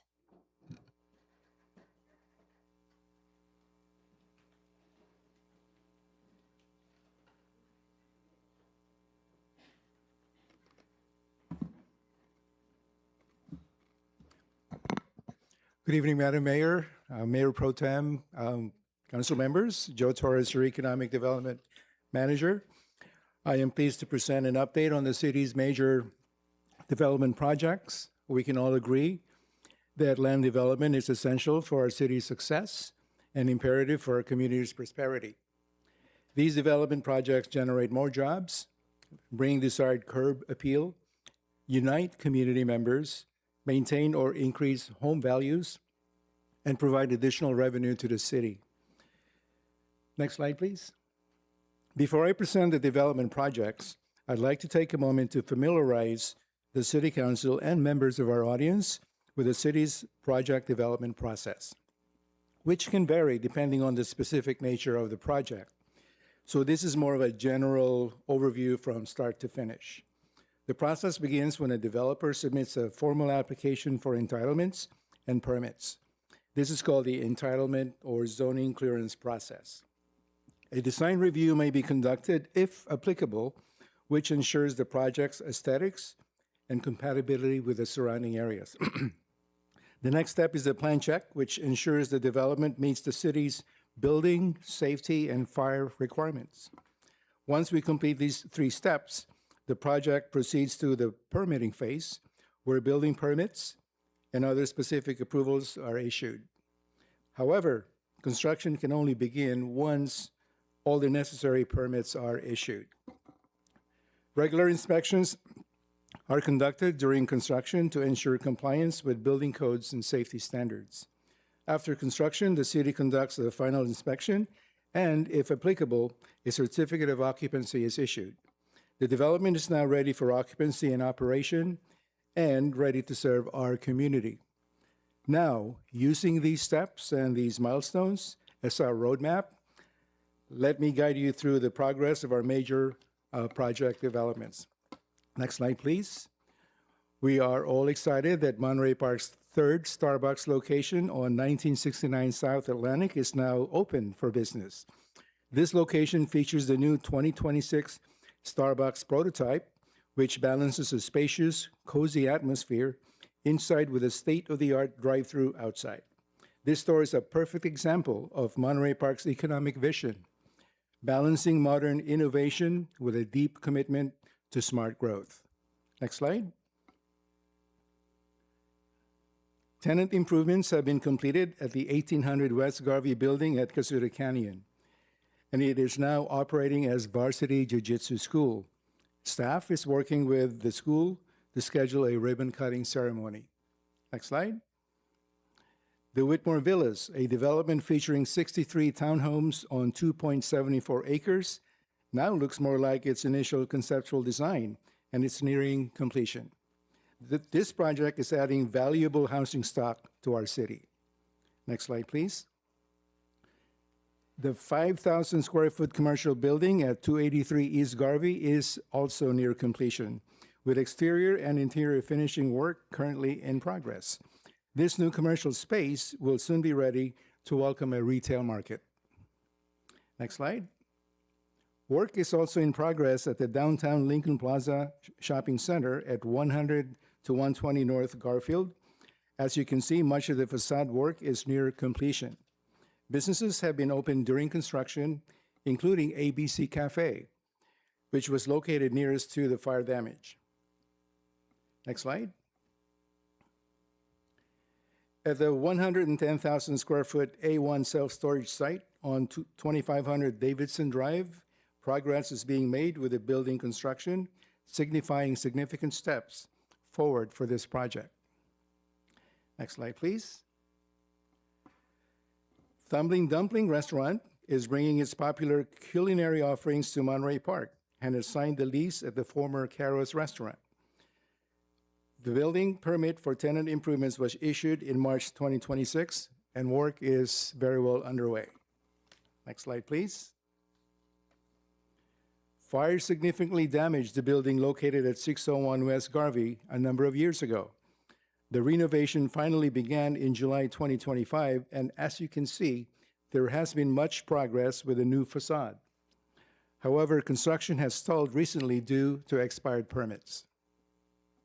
Next slide. The Elite Restaurant on 700 South Atlantic Boulevard also sustained significant fire damage about a year and a half ago. Work began shortly thereafter with the goal of rebuilding and subdividing the building for 2 tenant occupancy instead of 1. However, construction work has stalled. Next slide, please. This 40-unit condominium project on 188 South Chandler Avenue will provide much-needed housing options for our senior community. The council granted a project extension in 2024, and the city issued its building permit in 2025. However, the developer has not started construction. Next slide. Before we move on for that one, can we invite the developer to come back to provide a project update? I do remember voting for that extension. I'm very disappointed that they haven't even started construction when permits were issued over a year ago. Noted. All right, next slide, please. The developer for the Celadon mixed-use project on 114 East Garvey in the downtown district has submitted a revised project design, changing into a 7-story mixed-use project with 169 units and 16,822 square feet of commercial space. City staff is currently reviewing the revised design. Next slide. A proposed 48-unit apartment complex will replace these two residential homes on 816-824 Hellman Avenue. City staff is currently reviewing the application. Next slide, please. The city has also received a conceptual plan submitted for the Deerfield Plaza mixed-use project. This significant development will address both housing and commercial needs with 369 residential units, 20,745 square feet of commercial space, and 674 parking spaces.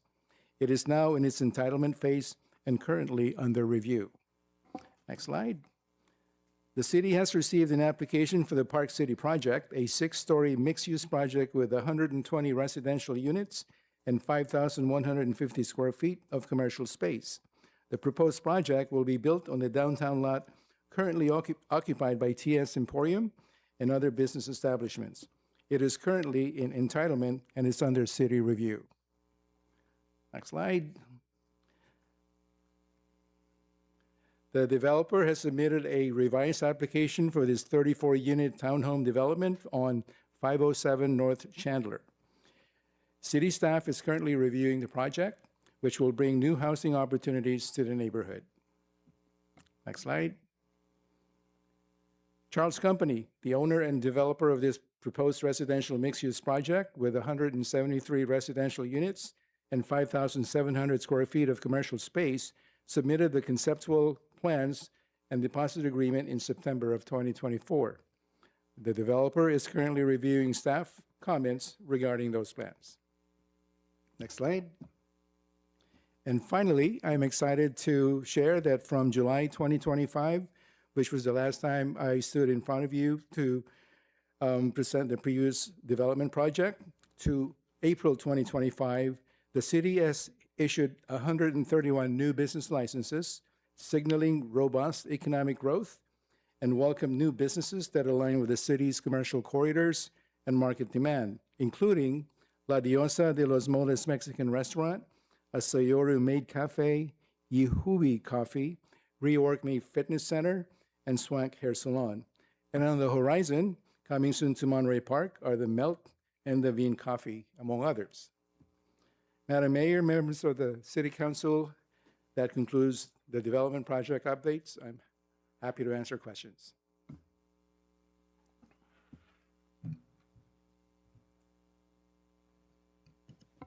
Joe, that is a great report. Shows a lot of effort in what you guys do.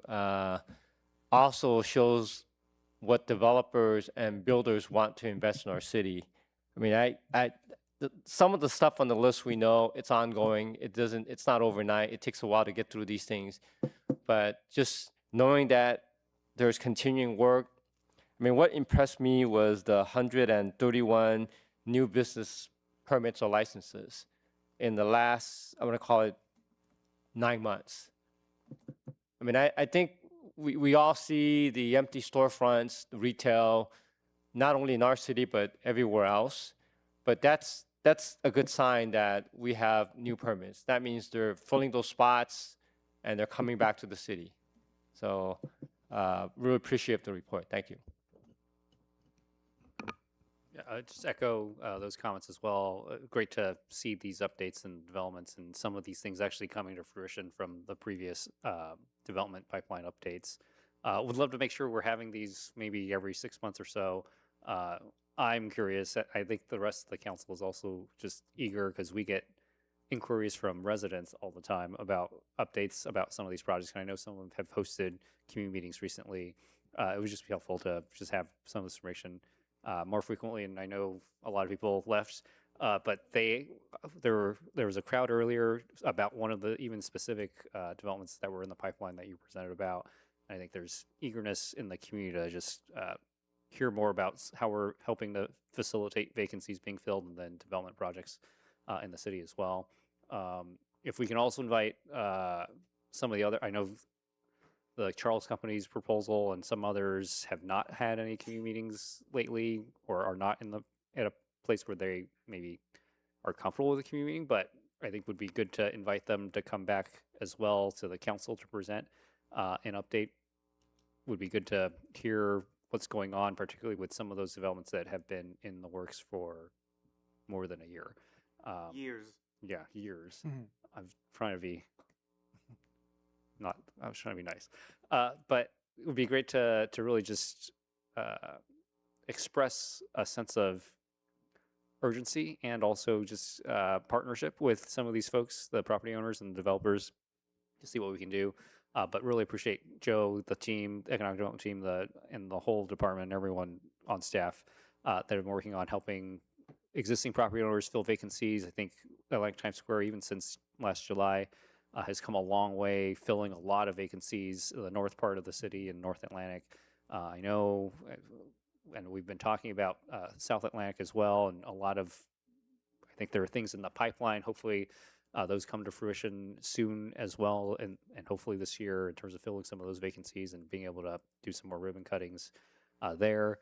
But understanding that across the board, not just in Monterey Park, but throughout California, Southern California, LA, right? It's a tough retail environment, continues to be a tough retail environment for a lot of people.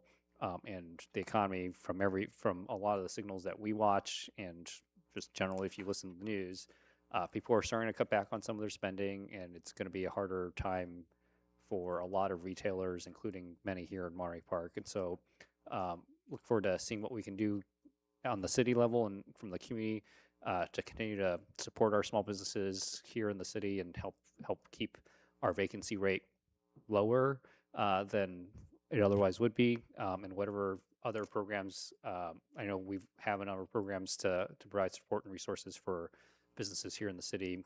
If we need to look at other additional work or rethink some of those existing programs to help our businesses and our entrepreneurs, I'm all ears and very eager to see what we can do to act on some of that. But thanks so much, Joe. Appreciate the update. Joe, well, first of all, thank you for the report. I'm always very excited to hear what new businesses are coming. I just have a couple questions. That Davien Coffee, where is that one opening up? It's where the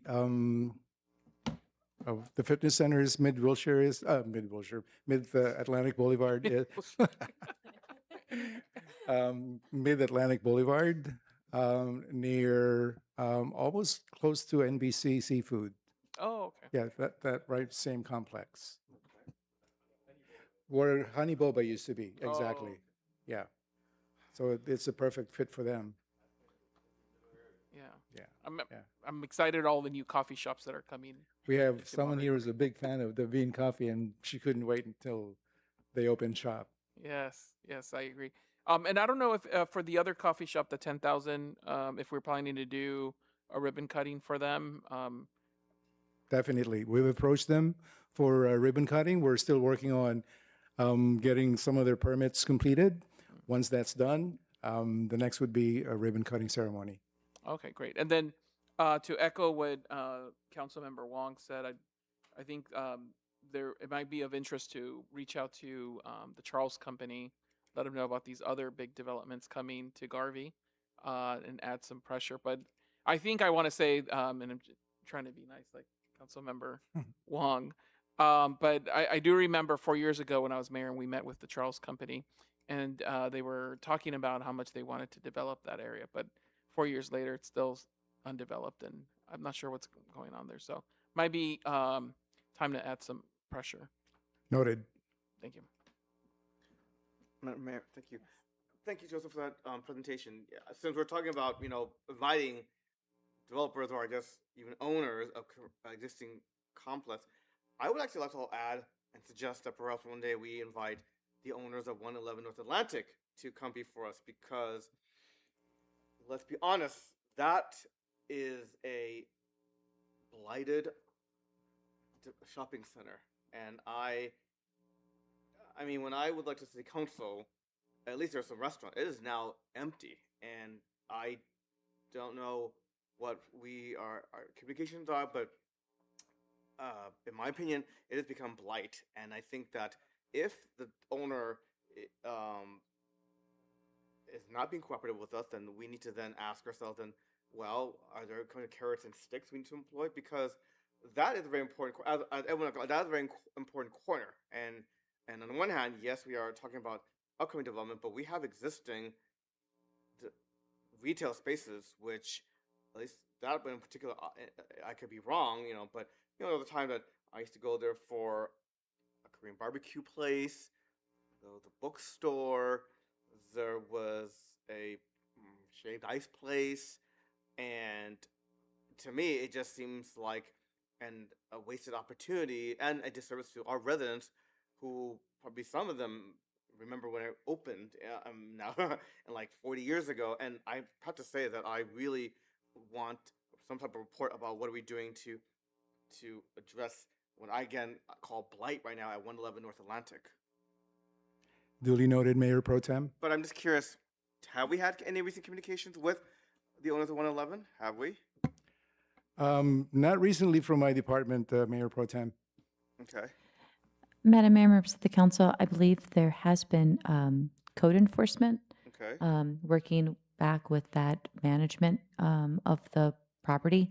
We can definitely, I don't know if they'd be interested in coming and providing an update per se, but we can definitely ask them and see if they'd be Or interested can in. we demand? Sure, we could definitely put it out And there. if you need the council to again employ better sticks and carrots and sticks, again with all due respect, I mean, I again as a resident of the city, I am just shocked to see how it's declined so much in the past few years. And frankly, I think that it demonstrates that perhaps this owner of a company doesn't care. And if this person doesn't care, then I think we owe it to our residents to take stronger action. We can definitely schedule that for a future agenda item Okay. if the council is interested. Thank you. Well, thank you, Joe, for the great presentation. I'm always so excited when you come and present all the updates to our council, because it's really fascinating to see all the progress in our city. So thanks for coming. There's just a lot of new businesses and some other businesses I wanted to shout out to and mention. I just recently dined at a new restaurant called Yum Long. They're right next to the AMC theater, and my husband's a very harsh food critic, and he says the soup dumplings there are better than Din Tai Fung.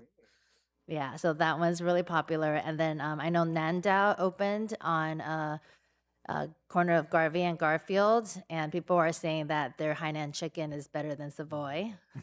So I'm going there for lunch tomorrow. And then I just went to a restaurant called Xiang Yu. They're right next to Yihui Coffee, and they've been open since November. I didn't go there till this week, and that's a really great restaurant too, if we want to do a ribbon cutting for them. Mongolian Pie also opened at Atlantic Times Square, and they might be interested in a ribbon cutting too. And I just recently heard from a resident, there's a Mojie noodle house that just opened. So it's I think that's near the Lincoln Plaza on Garvey and Garfield. That one I haven't been to yet, but I'm planning on trying that out too. And I know Fika Fika's coming probably next month. Mountain House is coming soon too to Atlantic Times Square. And at the 111 North Atlantic, I know that the owner, they just finished their permits for a karaoke place downstairs. So that one's opening, at least something. But then there are some restaurants that closed. I know Sushi Sai recently closed. I think the owner, the building has a new owner, so hopefully something new comes in that space. And then Meat Fresh closed, so don't know what's coming there. And I think something's coming to Phoenix and Atlantic Times Square. I'm not sure which restaurant's going there, but yeah, lots of new businesses. And then I had posted Byron's presentation on Atlantic Square from our last meeting, and that was really popular. From the comments I got from that, a lot of people still want Trader Joe's, of course, TJ Maxx, and Sprouts. So if there's anywhere in our city where we can, put in there and keep reaching out to them, keep pestering them until they give in. They're So- always on top of our list, Madam Mayor. Yeah, we'll keep being persistent. Thank you so much. Thank you. Any other? Yeah, I just wanted to say, Mayor, I think what the mayor was trying to say is maybe we need like some type of culinary tour going on here in the city of Monterey Park. There's a lot of interest, at least for me, from hearing the mayor, of a lot of amazing restaurants that are not just within our city, but that just opened in our city. I think would be very useful to do kind of like we did in the past. But would be great to be able to highlight some of these restaurants, especially as LA 28 is coming around the corner. Thank you, Joe. Sounds like a great idea. We'll definitely look into it. Thank you. Thank you. All right, that's all for our presentation. So now we move on to staff communications, starting with our police department.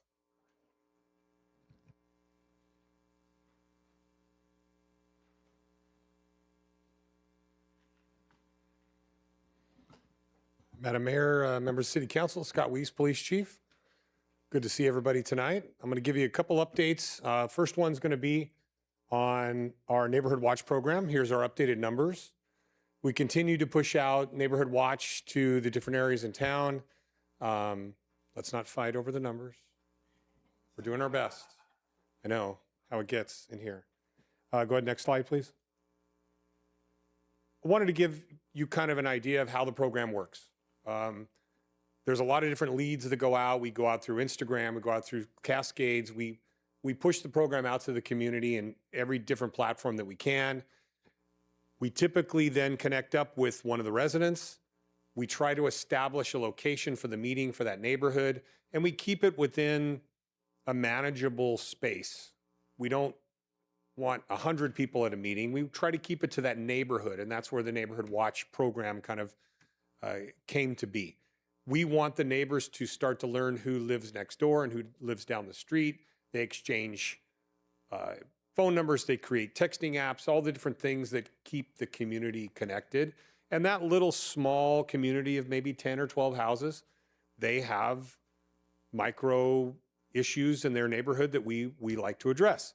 We set up the first meeting, we do the outreach to the community, we bring the speakers to the location, and then we help them plan future meetings. We'll come to those future meetings and provide them with whatever they need as far as police resources, and that's kind of how the program works over the long term. We've had very good success. Sometimes we do it in people's houses, sometimes we do it on driveways. We did one recently over at the park at Monterey Highlands School, and that's what that neighborhood wanted. So we're able to kind of accommodate whatever their needs are. Anybody who's interested in the program can call our Community Engagement Bureau. There's different ways to access them. The phone number's up here on the screen, 626-307-1215. There's a link on our webpage, and those are the best ways to get a hold of us, and we'll set up the meeting from that point on. Next slide, please. Our Detective Bureau update. Next one. This is our April statistics. It's very interesting, and this is kind of across a lot of different communities in Southern California.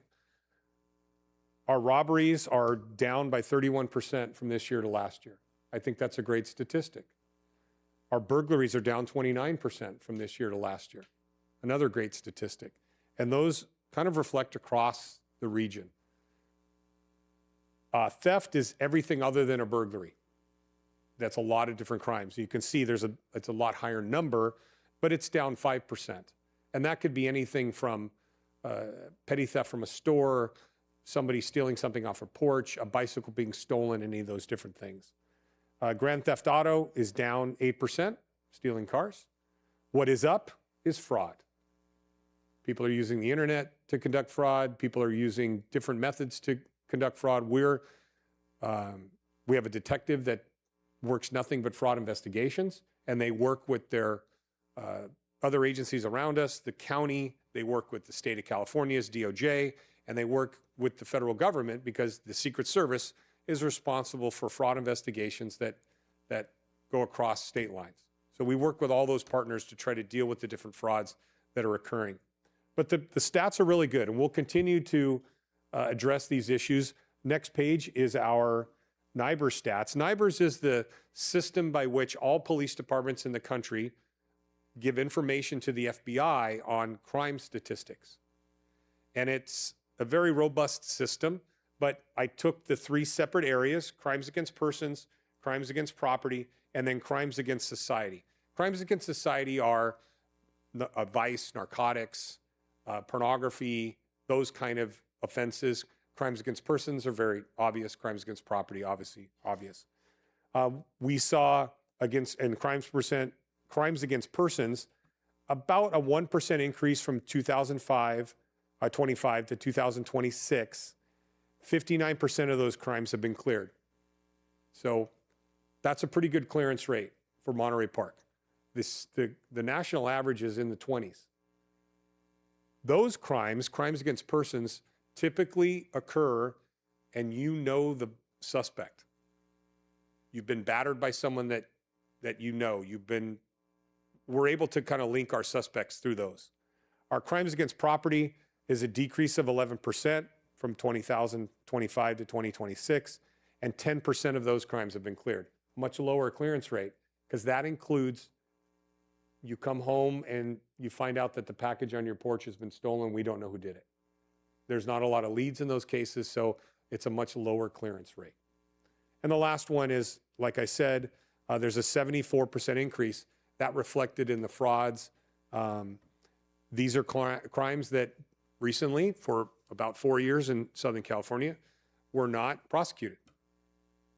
Narcotics violations, prostitution, none of those crimes were prosecuted in California, in Southern California. The DA refused to file charges on narcotics-related crimes. That has changed, and we're starting to see an uptick in those. But those are our national statistics.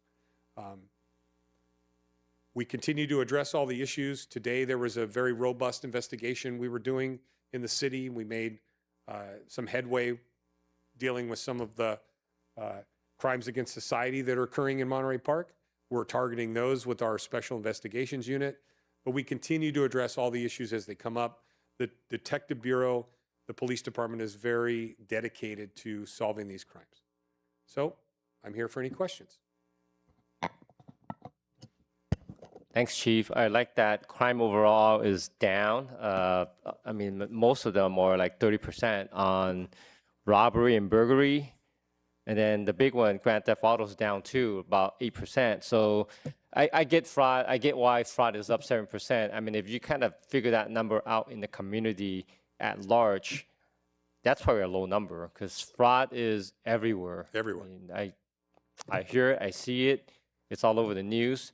So just please continue to just engage the community. And I know we do a lot of the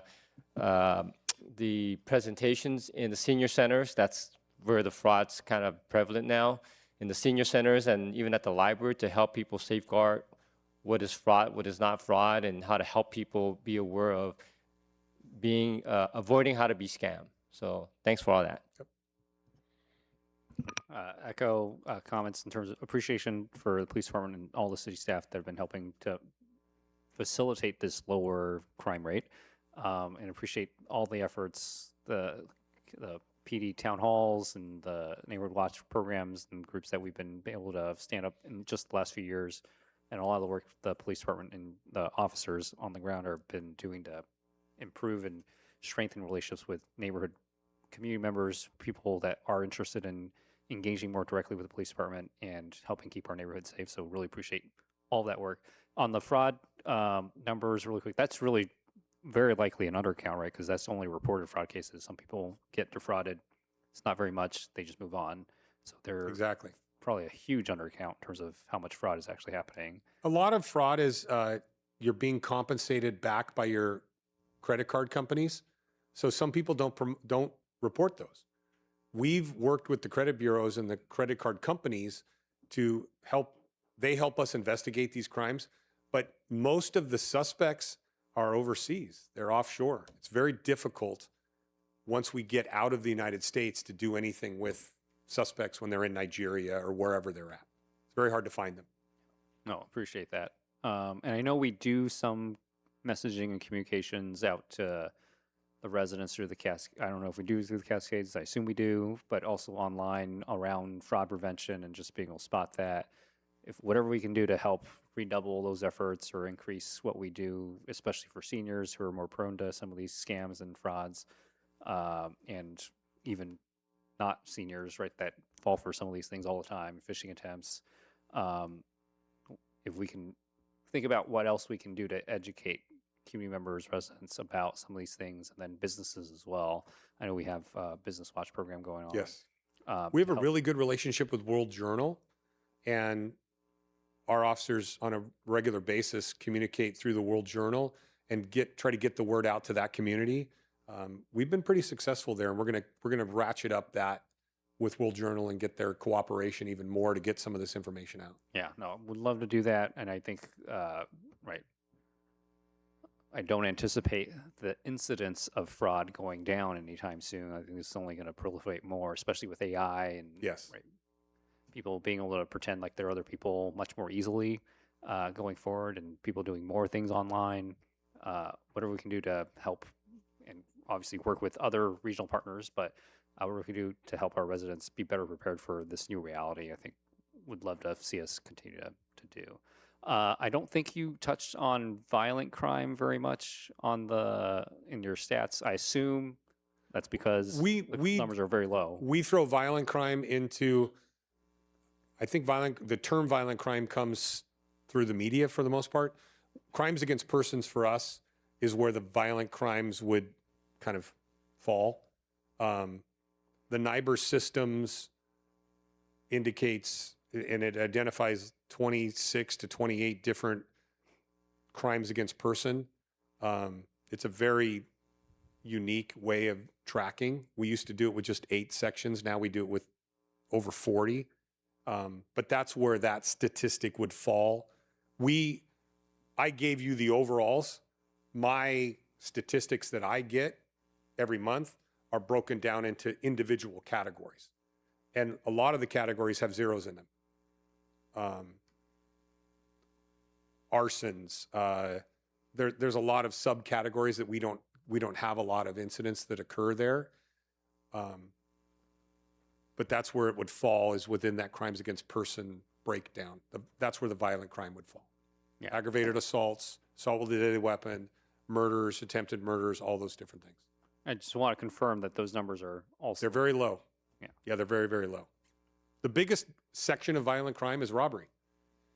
And that doesn't qualify as a crimes against person as a violent crime unless someone's hurt. So California was reluctant to join the NIBR system because it muddies the water when it comes to looking at the statistics overall. It's very hard to kind of break it down. The old system we thought worked great.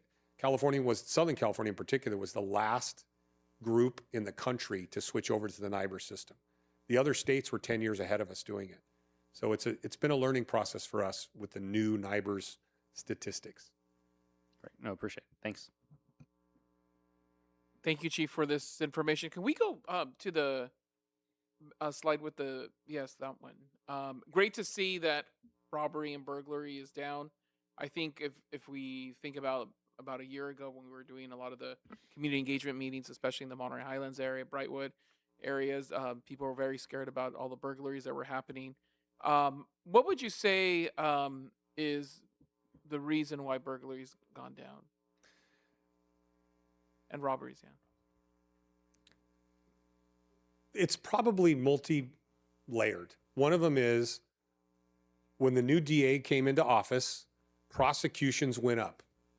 And law enforcement in Southern California made it very clear that we were going to prosecute the crimes that for a long time did not get prosecuted. So that's a deterrent. You saw in the news the retail theft task forces that went out. You saw people being arrested and put in jail. You saw the DA get up there at the press conferences and saying, I'm going to prosecute these people for these crimes. That did have an effect. A lot of people said, oh, that's not going to change things. Obviously, it did have an effect. The other side of it is the public has become more aware of these crimes, and they don't want to become victims anymore. That outreach we did up in the Highlands area, we met on an individual basis with a lot of those people and explained to them how they can stop becoming victims. And they followed those guidelines. Cameras went in. We have our flock system up and running. We have a lot of community engagement up in that area. There weren't as many burglaries as everybody thought. I think that was part of it too. There was this epidemic of burglaries happening. One house they said had 9 burglaries in it. There was one. But that's just the way it goes. The other part of it is our detectives are very good at what they do, and they cooperate and share information with the agencies around us. Burglars don't have borders. They're like mosquitoes. I learned that tonight. They're like mosquitoes. They don't have borders. So the burglar that hits Monterey Park is also the burglar that's hitting Alhambra, and he's hitting up in the valley, and they're hitting down in Orange County. We saw from that Highlands group, they hit us. We worked the case. We broke the case for the other agencies. The surveillance went on that crew, and they were arrested up in the San Fernando Valley after committing a burglary. So that's why I think you're seeing the numbers go down. It's us not becoming victims anymore. And I say us, the non-criminals in society have decided they don't want to be victims anymore. And we're a community that has its own police department that can respond to calls, that cares about what happens in this community. I'm not saying anything bad about LA, but you see the burglaries up in the valley in LA, it's a manpower issue. It's a huge populated area, and they just don't have enough cops to respond and deal with the problem. We have resources here, and we deploy our resources accordingly to solve problems. That's what it, bottom line, we evaluate it every single day to make sure that our resources are targeting the things we need to target. That's why our numbers are down. They'll continue to go down. I think these numbers are great for people who are not just residents, but people who are interested in buying a home here, businesses. I think this is really great. 100%. Yeah. So thank you for sharing that information. I'm interested to see how these numbers break down by district. So. You guys are friends, right? Okay. Yes. Of course we're. I'll see if I can do that. Okay. Our new RIM system, I might be able to do that. Okay. Thank you, Chief. Uh-huh. Again, thank you very much for a very thorough presentation. I am kind of curious because I know there's been several questions about the fraud of statistics, and I'm curious, like when we see fraud broken down, are we talking about like in-person solicitations, or by phone, or by even email? I'm just curious, like, what is the nature of some of these fraud cases? All of those. I see. Credit card fraud, phishing websites, telephone fraud. There are a lot of different organizations that go out there. They may target 1,000 people a day. They only get 5 people to bite, but those 5 people, they get to give them $1,000 each. That's a pretty good day's work. And that's kind of how they're targeting this. We saw for many years frauds were, hey, you've won the lottery in Africa, and this prince has got this money for you, but you need to deposit $5,000 in this account to free it up to give the money here. We've seen that. We don't see it as much anymore because a lot of it now is done over the internet. And a lot of that fraud is not reported, unfortunately. People they're embarrassed. We worked a major fraud investigation where we had money being delivered to a location here in town. I don't know if any of you remember those cases, but we recovered $100,000. People that were sending money to Monterey Park in cash because of fraud. One of them was a police officer from New York. When we called him back, we're like, how did you become a victim? He sent $25,000.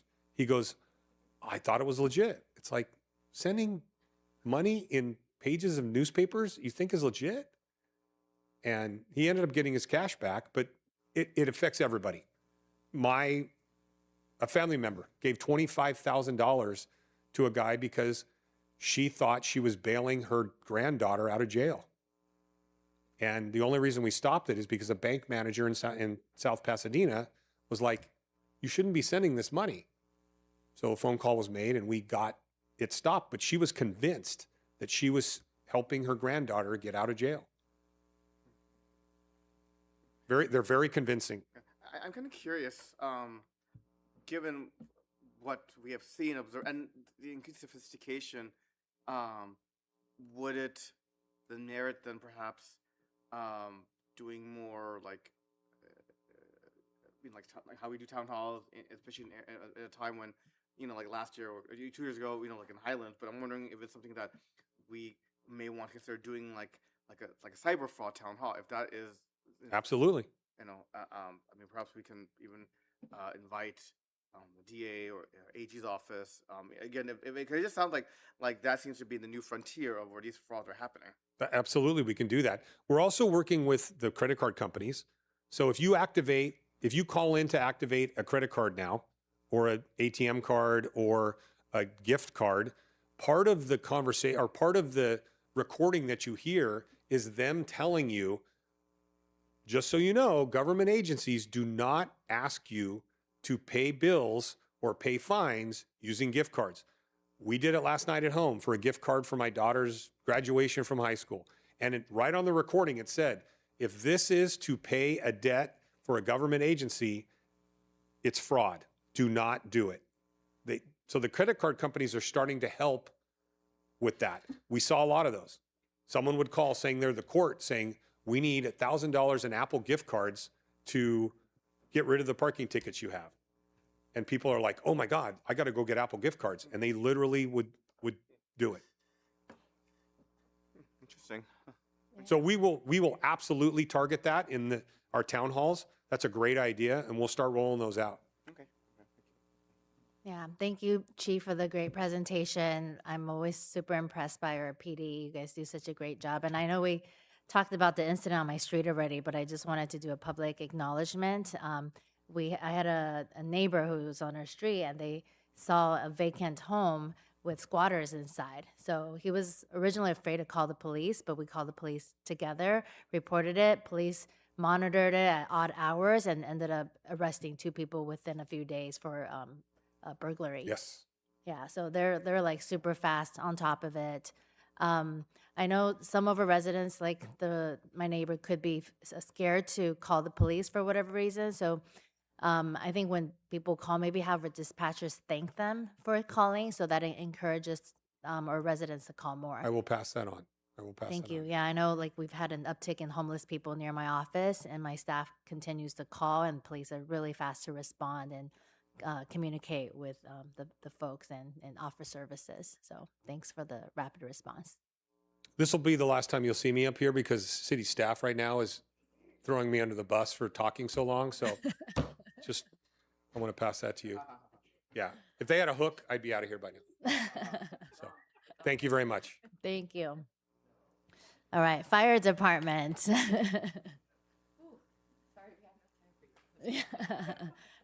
Yeah, police already used up your time, so. All good. Good evening, Madam Mayor, Mayor Pro Tem, members of the City Council, City Executive Team, city staff, and members of our community. I should say time me because we'll make this quick.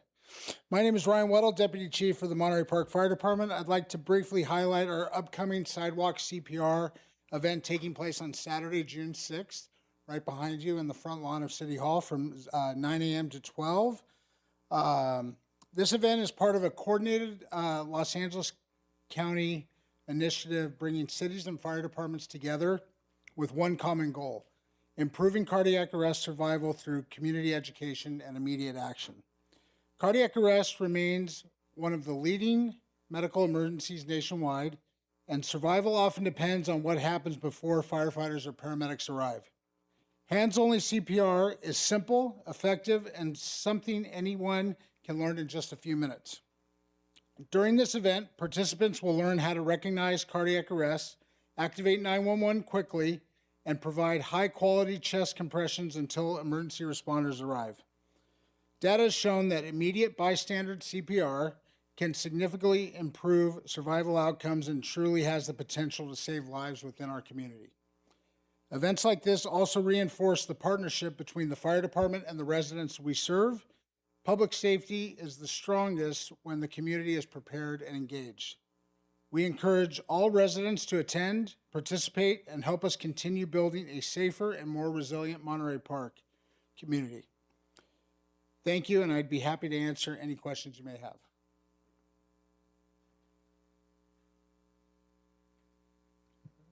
No questions? No, I appreciate. Well, just kudos for the open house and the pancakes. Yes. This past weekend, really great to see so many in the community really excited not only for the pancakes, but for all the equipment and being able to show off everything the fire department really does serve the community and keep us all safe. Appreciate that. I know the community is eager for the next one too. And I saw a lot of kids and great people really just having a lot of time, having a lot of fun playing with the hose and all that stuff going on. Really great job to the police or to the fire department, and really seeing the community come together there on the weekend. And appreciate this, bring more skills and training and engagement into the community, and look forward to more of these kind of events. I know the CERT program's been great and a great success to getting people engaged. Really enjoy and appreciate seeing these kind of more bite-sized opportunities for people to learn and upskill their public safety skill set. So thanks. Excellent. I also wanted to echo the appreciation for the pancake breakfast the other day. My daughters still keep talking about how great the pancakes were. I told them I was going to drop them off every morning to you guys for breakfast. Sure. I wasn't sure if you guys made pancakes, but now I know that you do. So, all right. And then this is this happening on the same day as the Pride Parade, right? Yes. So it's after they're done with the parade, they could walk over and learn how to do CPR. Correct. Excellent. I think that's great. Thank you so much for hosting those events. And then we should do according to my daughter, pancake breakfast at least 3 times or 4 times a year. So Sure. Thanks. Again, echoing my colleagues' compliments to the open house. Congratulations, and again, just to highlight, actually, people I know who live in neighboring cities came over to tell that speaks volume. That it's not just our residents, people who live in the surrounding area likes to come and just enjoy pancakes company and also see the demonstrations. So. Yeah, and I think it's cool that you guys left that totaled car outside for a couple days so that community members can be like, oh, what's going on here? Yes. But the demos are very interesting, and I think there was a lot of social media about it. I did see on social media recently that firefighters in other cities are fighting flames with sound waves. I don't know if you guys have seen that yet. Yes. It's an innovative attempt to find different alternative solutions to firefighting. So I know that the San Bernardino County Fire Department has highlighted that in their social media, but it's not something that we've looked into fully yet. Got it. But we yeah. are aware of that. Yes. Okay, sounds good. Yeah, just an option to look into. It looked really interesting. Yes. But yeah, thanks for this presentation. It looks like a really great CPR event. Yeah, we got all new training mannequins for this event, so this will be the inaugural use of those. And to everyone's point, and on behalf of the fire department, thank you for all attending. We appreciate your support of the fire department, and we look forward to seeing you at this event. Sounds good. Thank you. Have a good evening. Next up, Recreation and Community Services. All right, let's see if I can beat both of those guys. Good evening, Mayor, Mayor Pro Tem, and City Council members. Robert Aguirre, Director of Recreation and Community Services, to give you some quick updates on recreation programming. Just really quick, want to highlight and thank the community that came out and made this a very, very successful Play Days Carnival this year, celebrating the city's 110th birthday. Just want to highlight that event and thank everyone for coming out and enjoying 4 days of carnival, live entertainment, games, delicious food, and just overall great fun for the community. So thanks everyone for coming out. Next slide, please. I want to highlight 2 events that are coming up this weekend. First is going to be this Friday. We're starting a new series with the ELAC Ceramics and Art Club. It's a group of students. And so what I'm working with the ELAC on doing is going to be working on art shows, highlighting student art at the El Encanto facility. So starting this Friday will be our first show, and it'll be the open reception will be from 6 to 8 p.m. at El Encanto. There will be other opportunities to view the art, which will be Saturday and Sunday of that weekend, and then the following weekend, 30 and 31st, folks can also come from between 1 and 5 p.m. To see the students' arts. It's 10 students. They're all completing school, and so this is their last opportunity to kind of show some of their art, so we kind of got that in. In future shows, we'll be trying to do these throughout the year. We'll do a little more publicity, but we're trying to squeeze one in right before the end of the school year, give these students an opportunity to show their work in a studios type setting. So we're excited about that, and we hope the community will come out and support those student artists. And then also next Monday is our annual Memorial Day ceremony, where we'll honor those that have given the ultimate sacrifice. We'll be over at the American Legion Post 397. They'll actually be hosting that event indoors this year. Post has done a significant amount of cleaning and sprucing up of their facility, and they're really interested in showing off the indoor space. And so they're taking a much more leadership role in this year's ceremony. And so we're excited to partner with them on the Memorial Day ceremony, and look forward to seeing everyone there on Memorial Day at 10 a.m. Also want to share that following the ceremony, they will be providing free lunch for everyone in attendance. So please come out and join us. Next slide, please. Some other things that are coming up. We do have our annual Monterey Park Health Fair. That's a partnership that we do with the UCLA Health Corps.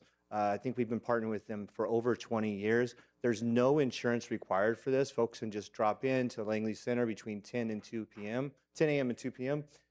There's a bunch of different health screenings, health resources. Stop on by. All ages are welcome. No insurance required. A really great opportunity for some folks to get some information and also some checkups. And then our award-winning San Gabriel Valley Pride Parade and Festival is coming up on June the 6th. You just heard it on the same day as the Sidewalk CPR. Join us for that event. We'll be kicking it off over at Mark Keppel High School at 9 a.m., marching down Garfield Avenue to Barnes Park, where we'll be having our annual festival here in Barnes Park. We do have some live entertainment, some youth bands that will be performing, as well as Mark Keppel Theater Company will be doing the performance as well, and some other youth performances. So really excited about another year. As I mentioned, this is an award-winning event through the CPRS, California Parks and Rec Society. And so we're very proud of this partnership with the Alhambra Teachers Association and the West San Gabriel Valley Boys and Girls Club. Next slide, please. And so just want to highlight some events to save the date for. I know earlier we were talking about the Olympics, and also FIFA is coming up with the World Cup. We will be hosting a watch party on June the 25th. What's exciting about this is before the watch party, we'll actually be hosting a free soccer clinic from 4:45 to 6:45. That's completely free. You can register online through the Recreation website.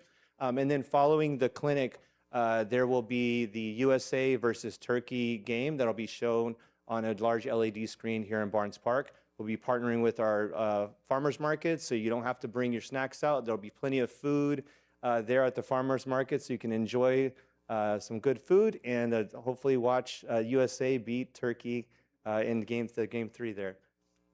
And then also want to highlight our upcoming Independence Day celebration on June the 27th. That'll be here at Barnes Park at the amphitheater. Festivities will kick off at 4 o'clock with our food trucks and some entertainment. And then we'll have our band at 7 o'clock and fireworks at 9 p.m. Completely free. Come on out and join us and celebrate 250 years of independence for our country. And then lastly, just want to share an upcoming and very exciting opportunity that we've been engaged with. We have a pilot program that we're going to be doing with our Dial-A-Ride program and also the MPK Transit Express. So very soon we'll be launching that. This will allow us to expand transportation options for our seniors. They will be completely free from the hours of 8 to 4, our Dial-A-Ride hours, but it will also expand access to our seniors from the 6:30 a.m. or after hours all the way to 7:30 p.m. For just $1. So this will give us opportunities to serve more seniors and really get them to all of their destinations that they're interested in. So we're very excited, and that will be launching very, very soon. It'll also enable our seniors to start tracking where drivers are at and know that someone's on their way to get them. So we're very excited about that. That completes my presentation. As always, continue to follow us on social media at Monterey Park Rec and keep up to date with all of our exciting activities. Thank you. Mayor, may I? Robert, that is so awesome. There's so many events here, and I'm glad library is not coming up because then there'll be program overload, right? Because I know they've got a bunch of events coming up for the summer that I've kind of had a discussion with the librarian. So, but this is plenty, and I just wanted to give you a shout out for epic play day that we just had. Thank you. I mean, we celebrated Cinco de Mayo at Asian Heritage Month. really two different components, but really what our community is based on. You look at our diversity, our population. So I'm really, really happy that we had those things over the weekend, and everyone in the community came. And it was hot the last 2 days, but people still made it out. Absolutely. And then you got all these other events. I'm just gonna wait until we go to them and then report to them afterwards. So thanks, Robert. Thank you. I'll just add my kudos. Appreciate everything Parks and Recreation Community Services Department are doing and have done. Playdays was a lot of fun as usual. I noticed there were more rides than the last few years, so appreciate that. My niece appreciated that as well, although she got a little scared on one of them and started crying, and it was unpleasant for a little while after that. Builds character. Yeah, it does. That's what has to happen. But no, appreciate it. Great work bringing the community together. Thank you. Thank you, Robert. I'm very excited for the Let's Kick It event. Yeah. Thomas was asking me if AEF was going to be there for the beer garden, but okay, maybe he forgot. So anyhow, but really cool that we're celebrating and getting in tune with the FIFA World Cup as well. I also went to the play days. I had a lot of fun. We were there pretty late actually on Thursday. I had to leave really quickly because I had a final exam that day, but got to enjoy the mariachi before I left. So thank you for all of that. Great to see a lot of people out there. Saw a lot of students out there too. Yeah. Taking advantage, and they also were commenting about how many more rides there were this time compared to last year. So looked very busy. So thank you for that, and looking forward to all of the upcoming events. Thank you. Thank you. I would just note that both of us are wondering if there's going to be a beer garden at any of these events coming up. Not any of the upcoming events, no.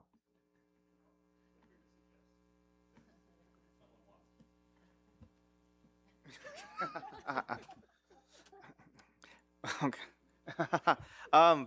Yeah, great event, yes. And no, I definitely I want to thank the community as well for coming out to our Playdays event and just supporting the incredible work of our Parks and Recs department. And although this was from last month or last meeting, but again, congratulations for your hard work in securing the funds from the state for the Barnes Park pool. Again, that is, as I keep telling people, that these are very competitive grants, and it took a lot of effort on the part of city staff to get the funding. And so again, congratulations for your effort, all of your effort, in not just securing the funding, but also for working with the community and being accessible and presenting presenting our Parks Master Plan, and how also soliciting input. Again, it's something that I just want to emphasize the incredible work of our city staff, and especially in the Parks and Recs department. Thanks so much. Yeah, always great events. Looking forward to the Independence Day fireworks show. And I'm also looking forward to getting old so I can utilize those dial-a-ride benefits and all the benefits in our city that we offer to the seniors. You don't have to be old. It's only 50 and over. So to be a senior, to go to the Langley Center, all the great programming is available I at think 50 some and of us over qualify. at Langley Center. So, all right.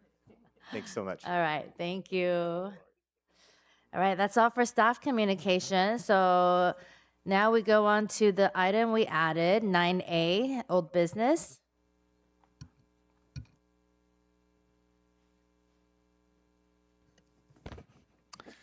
Thank you, Madam Mayor and members of the council. 9A is an item that was added, as you know, by a unanimous vote tonight. We were informed yesterday that preliminary or title insurance for the South El Monte property was issued. And we also were informed late yesterday that the broker asked that we accelerate the process to confirm on the record that the city manager has the signature authority to execute the purchase and sale agreement for that property. Most of this is recapped in your staff report, but just for purposes of a reminder for whomever may be watching, especially Mr. Weiss, the chief is very interested in this particular item, and I'd invite him to come down and talk to us about it. In any event, this is to recover part of the gap nuisance abatement debt that is owed by CII with regard to the 1688 Garvey site. It's for $2.5 million, and once escrow closes and we receive that check it will be applied to that debt, which will leave a substantial amount, but we will deal with that in due time. Happy to answer any questions. Appreciate the staff report because I don't think a lot of these conversations happen in closed session just because of the negotiation. So appreciate that we've gotten to this point. Very excited is not the right word, but really relieved to really get to this point. I know real estate transactions, we were having some potential issues here that we had to work through, and appreciate that we've gotten to this point and have a willing and able buyer here for this property and be able to recover some of these costs that the city has borne and has carried for a number of years now to make the hillside safe off of Garvey, and knowing that this will go back to our reserves. We've got a number of capital projects, including our fire station, public safety projects, fire station, pool, many other things that we need, that this funding will likely be able to help with, at least a little bit of. So much needed, and I know there's still a gap there in terms of funding, recovering the full funding that the city had to expend to make safe the hillside there. But would be interested, I don't know when timing would be appropriate, if there has been any interest on the Gap property for sale, and any update on that at a timely, when it's timely, would appreciate an update on that as well. I'll give you, well, first I want to give kudos to my team. As you know, the City Council authorized our office to file litigation with regard to quiet title. We were able to avoid that necessity and handle it through channels other than litigation. So that would save the city also some additional money. With regard to the actual 1688 West Garvey, as you know, we've had several updates from the broker with regard to the next steps on that. And we should have some items coming to the City Council for consideration probably next month with regard to some additional land use changes that need to be made in order to make that more saleable. Great, no, appreciate that. Had a question, I forgot, so I'll pass it on. No questions, but appreciate the report. Happy to move to pass this item. And I'm happy to second, unless there are questions. But again, also just to echo the sentiments.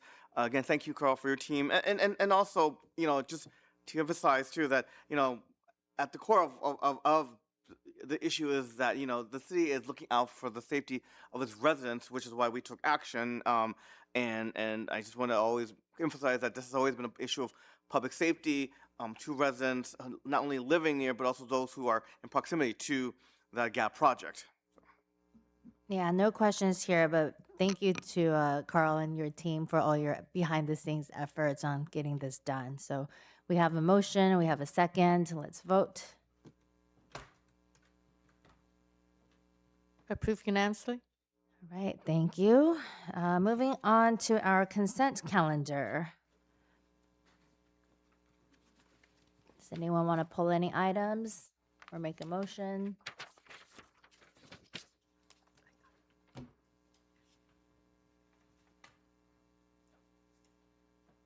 I'm happy to move all of the items if anyone is not pulling any items. I'll second. All right, let's vote. Approved unanimously. All right, thank you. Moving on, let's open the public hearing to hear item 11A, the one item on our public hearing agenda.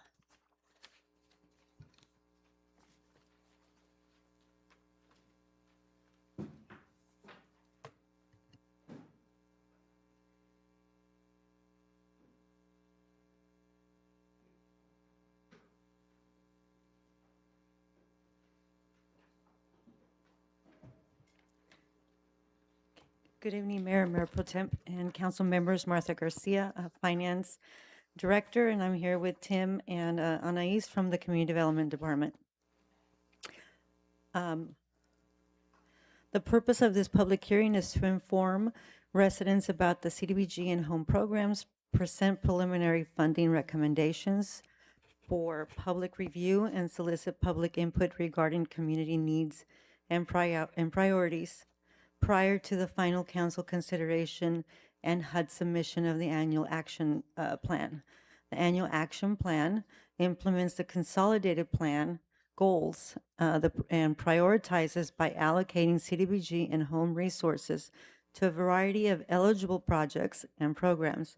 It also serves as the city's application to HUD for these grants. While the city conducts its own process to identify community needs, the program's all expenditures of these grant funds must comply with HUD guidelines. For CDBG, we are anticipating $571,332. That's divided between CDBG Planning Administration for $114,000, public improvements for $297,000, and that includes ADA compliance for city sidewalks and public restrooms.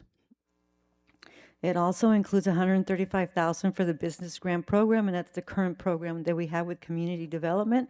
We're going to augment it by $135,000 in fiscal year 26-27 to continue with that program. And we also contract with a housing rights center, and they come and do several workshops during the year with us for the total of $571,000.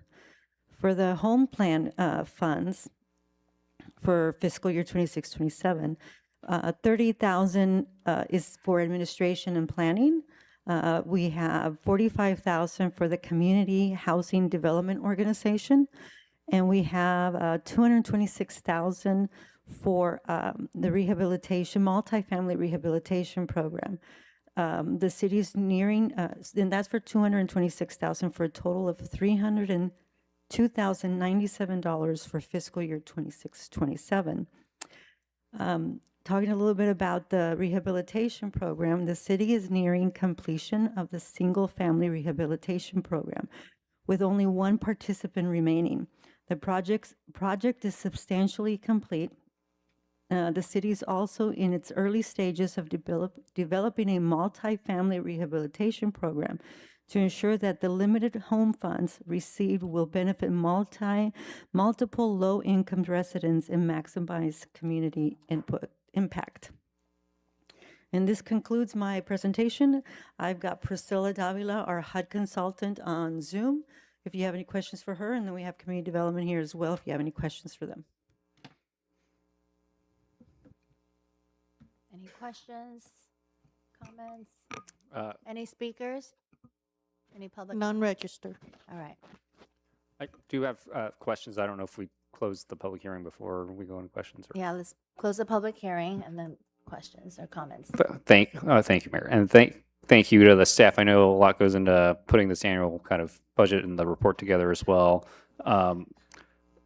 Martha, I know you high-level detailed some of the expected expenditures, the way we're going to expend the CDBG and home funds. For the public works project, you said most that will be set aside for curb ramp cutouts and ADA compliance for curb ramps. I assume that's not that we're going to have additional funding in public works for capital improvement projects. That this amount will not cover everything we're doing in the city, right? That's correct, and that's not covering everything. And this amount is already included in the CIP project that will be presented to council at the budget workshop. Okay. And then the $135,000 for the business grant program, you said it was going to supplement our existing money. Can we get, when we're ready, can we get a report on the existing $200,000 we put in, how much of that's been expended, how much of that still remains, any interim or status report on the businesses that have received funding, and any outcomes from that would be great as we look to finalize the budget for next year, but particularly this set aside. But appreciate that we're looking at this, and would reiterate my hope that we look at converting the grant program to a revolving loan fund of some sort, just so that we can, the annual CDBG and our budget reserves continue to shrink, and the ability to fund these kind of programs going forward. I think it would be prudent for us to look at some sort of a loan fund as opposed to a grant program, because I think these funds are just going to kind of run out in the next few years, and we won't have the ability to re-up on these, especially as things get more expensive to rehab or to supplement in terms of businesses getting assistance. So I think looking at our loan program where capital can be returned at least over time to the program to re-grant out or to reissue out to the community for businesses to have to support them would be more ideal use of our funding, especially if it continues to new funding opportunities continue to shrink. On the home funds, can you talk about what the community CHDO set aside that $45,000? Can you just talk a little bit about what that actually funds? Priscilla, can you answer that question? Sure. Good evening, Mayor and members of the City Council. The CHOTO set-aside funds, it is required by HUD that the home funds, we allocate a minimum of at least 15%. So that's where the 45,000 and some change comes into. Currently, the city does not have a current CHOTO that it works with, just because nowadays the cost of developing affordable housing is so high up there that the 45,000 really doesn't get us very far. So what HUD has allowed cities to do in the past is that if you're not able to commit those funds in 2 years, it'll come back to entitlement funds. So these are 2026 funds. So in 2028, we can request that HUD move those back into regular entitlement money, and it can be used for any home eligible activity. Okay, so this funding would be for if there is a new affordable housing development proposed in the city, we could utilize that for that affordable housing developer to offset some of those costs. We or to could, subsidize. but to be classified as a CHOTO is very restrictive, and there's some guidelines that go along with it. Your board composition has to have low and moderate income people that represents the city, and you also need different type of nonprofits involved in it. So it's a little bit more restrictive on who you can partner with. Okay, understood. And then hopefully we'll have some of these products, but if it doesn't, it sounds like the money will come back. It's just delayed in terms of when we can spend it, right? Correct. And then the multifamily rehab program. So I know we're ending the single family rehab program. Are there any initial thoughts on how this multifamily rehab program will be rolled out and how we're actually going to implement this? I'm just very excited and curious. We're actually in the process of looking at this and developing policies and procedures. We were going to wait until after the 30-day review period just to see if the residents of Monterey Park are on board on that. And then we're going to City Council on July 1st for the second public hearing and for approval of the action plan. So at that time, I think we'll have a little better understanding. It will be for units with 4 or more units on the property, but we still have not detailed any of the guidance yet on that. Okay. So if for multifamily rehab, I know we have to work through the details on how that would work, but that would be providing a subsidy or incentive to the property owner, not tenants, right? So this is still with property owners. It's with the property owners, but the tenants must be low and moderate income tenants. All right. So this would qualify, for example, a lot of the existing senior affordable housing that's owner occupied would qualify for this funding? Yes. Okay. Cool. No, I look forward to working out the details. I think this would be a great opportunity. There's a lot of existing affordable housing units in the city that I think are coming to a point and an age that need a lot of rehab, and don't have the same kind of opportunities to tap into equity that some of the single family homes I think do. And I think some of our limited funding here from the home program could go a lot further for multifamily housing to rehab and to provide more livable conditions for low income folks that are in these kind of housing units versus single family homes. So appreciate that we're pivoting to this direction. I think the money will be, our limited funds here can go a lot further through multifamily. So look forward to working out the details. I know sounds like staff are working and starting to think through what the details might be and what might make sense for still this limited, even at this 200,000 or so is not going to go that far for a lot of units either. But thank you. Any other questions? No? If not, I'll make the motion to adopt staff recommendation. All right, Councilmember Wong moves. I'll second. All right, let's vote. Approved unanimously. Okay, thank you, staff.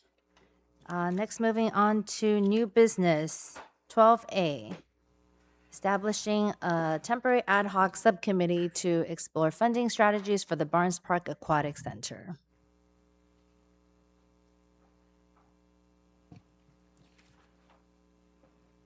Good evening, Mayor, Mayor Pro Tem, and City Council members. Robert Aguirre, Director of Recreation and Community Services.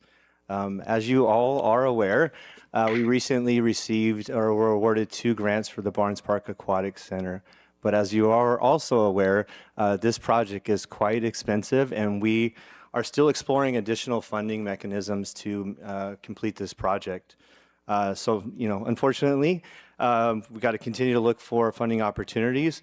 And so tonight, staff is seeking direction from City Council to establish an ad hoc committee that would be comprised of 2 City Council members. I know at the last meeting, Councilmember Wong did express interest in being part of this committee.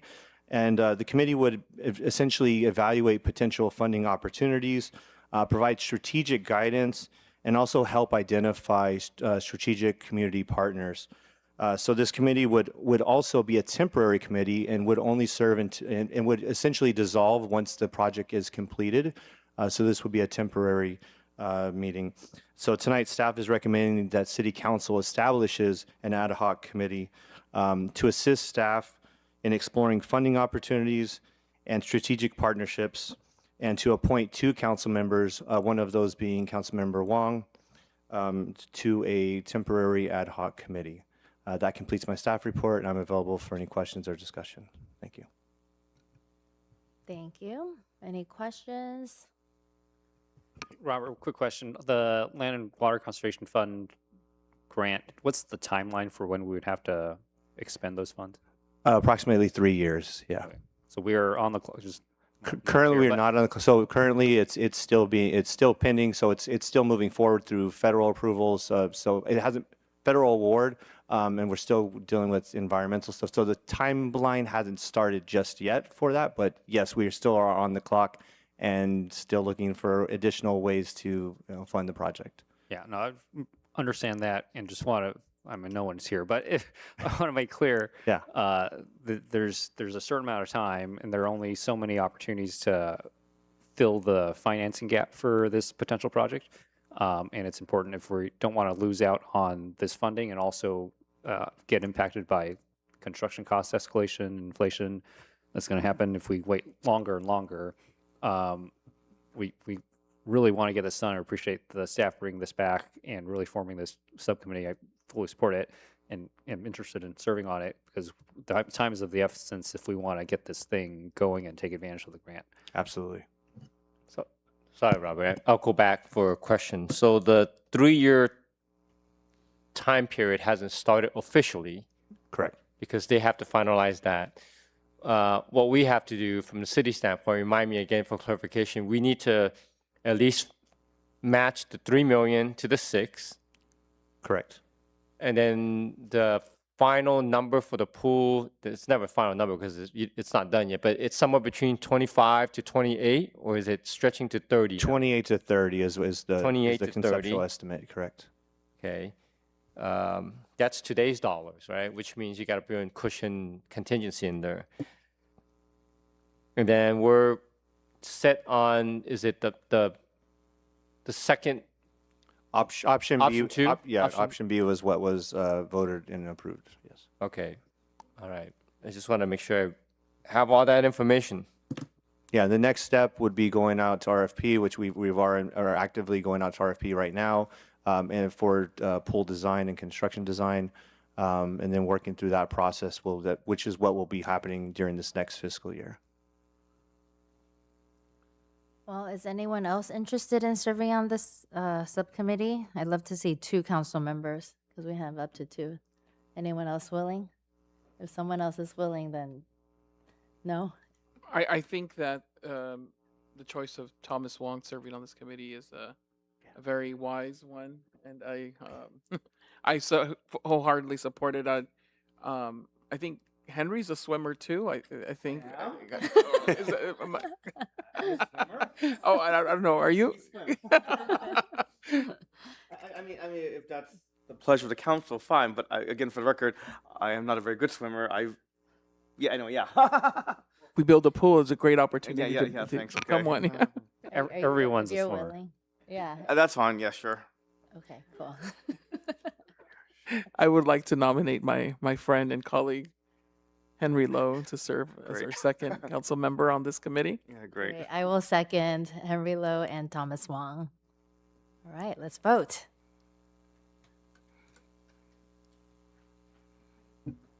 Approve unanimously? Thank you. Thank you. Strong armed him. Huh? All right, and that's all for our agenda. City communications.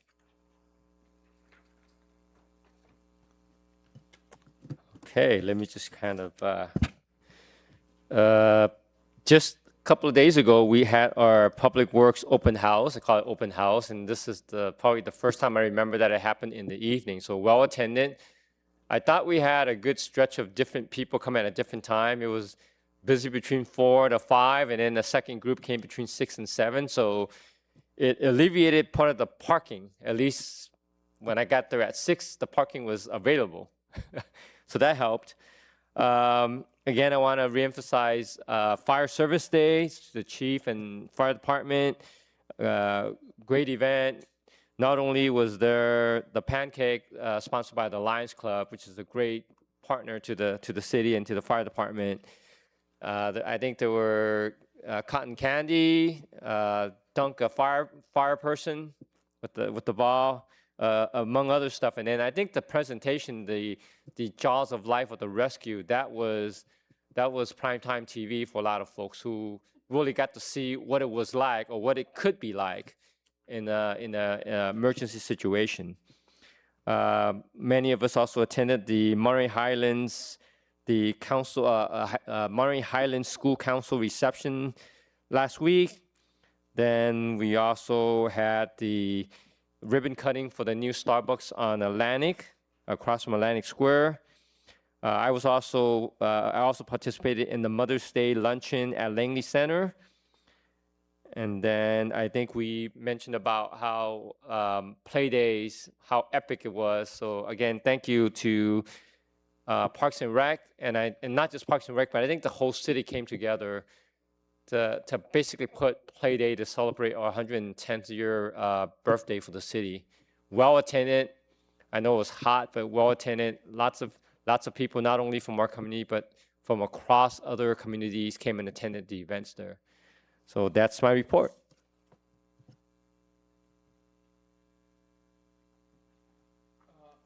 Okay, just a couple of updates. On the 14th, we had the Vision Zero safety workshop at the Langley Center. I thought it was pretty well attended, probably because they were providing free boba. But but there was a lot of people out there sharing their thoughts about safety, but also transportation. So I saw Sean there. Sean can attest that there was pretty well attended.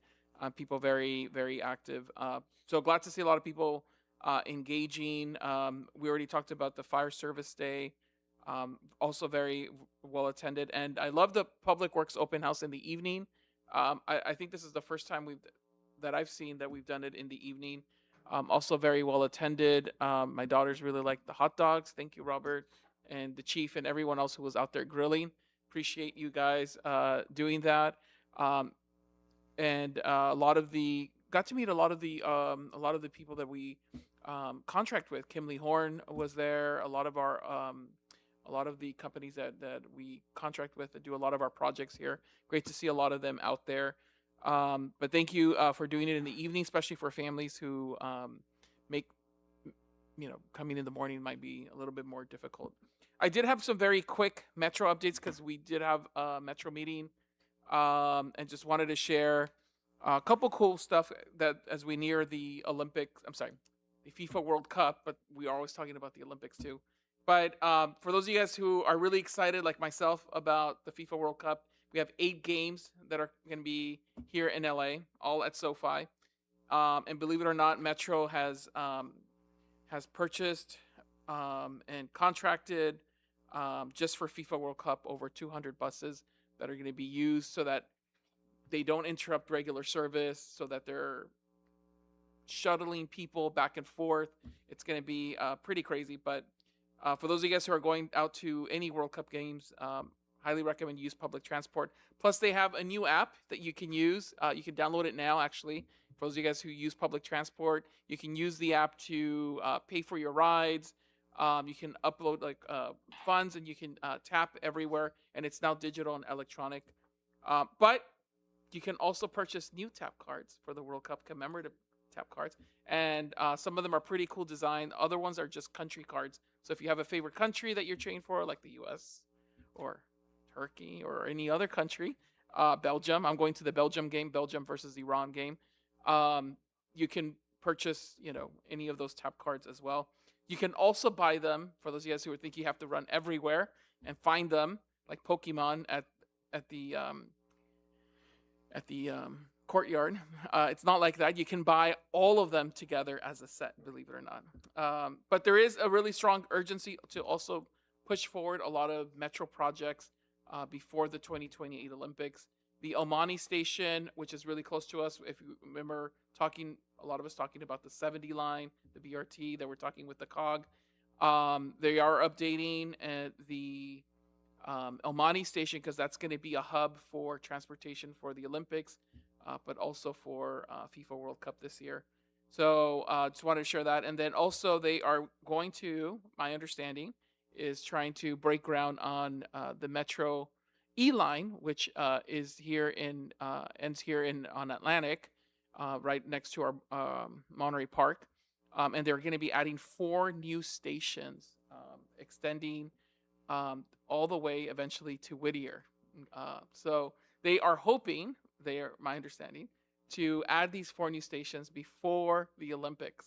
That is a crazy, well, not crazy, but that is a very, what's the word I'm looking for?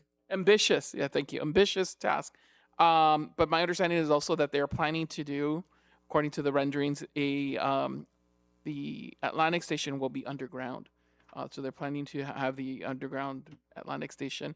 And one of the stops will be the Citadel, actually, the mall that you can take. Yeah. So anyhow, a lot of stuff happening with Metro, as you know, if you follow them on Instagram. Tomorrow, you can bike for free, any Metro bike. They want to encourage biking. I hope that we can encourage Metro bikes in our city to be able to connect our Atlantic station to ELOC. But that's all I have. Thank you. Oh, yes, and last thing, school year is almost over, so I don't know if any kids are listening in or teachers. Very appreciative of all the school year and all the effort. And I know people are very eager for the summer to start, including this teacher here. Yay! Also attend a lot of the same events that my colleagues attended, and again, and as I've also mentioned to Robert again, congratulations to Playdays, our fire department for our open house. I guess my only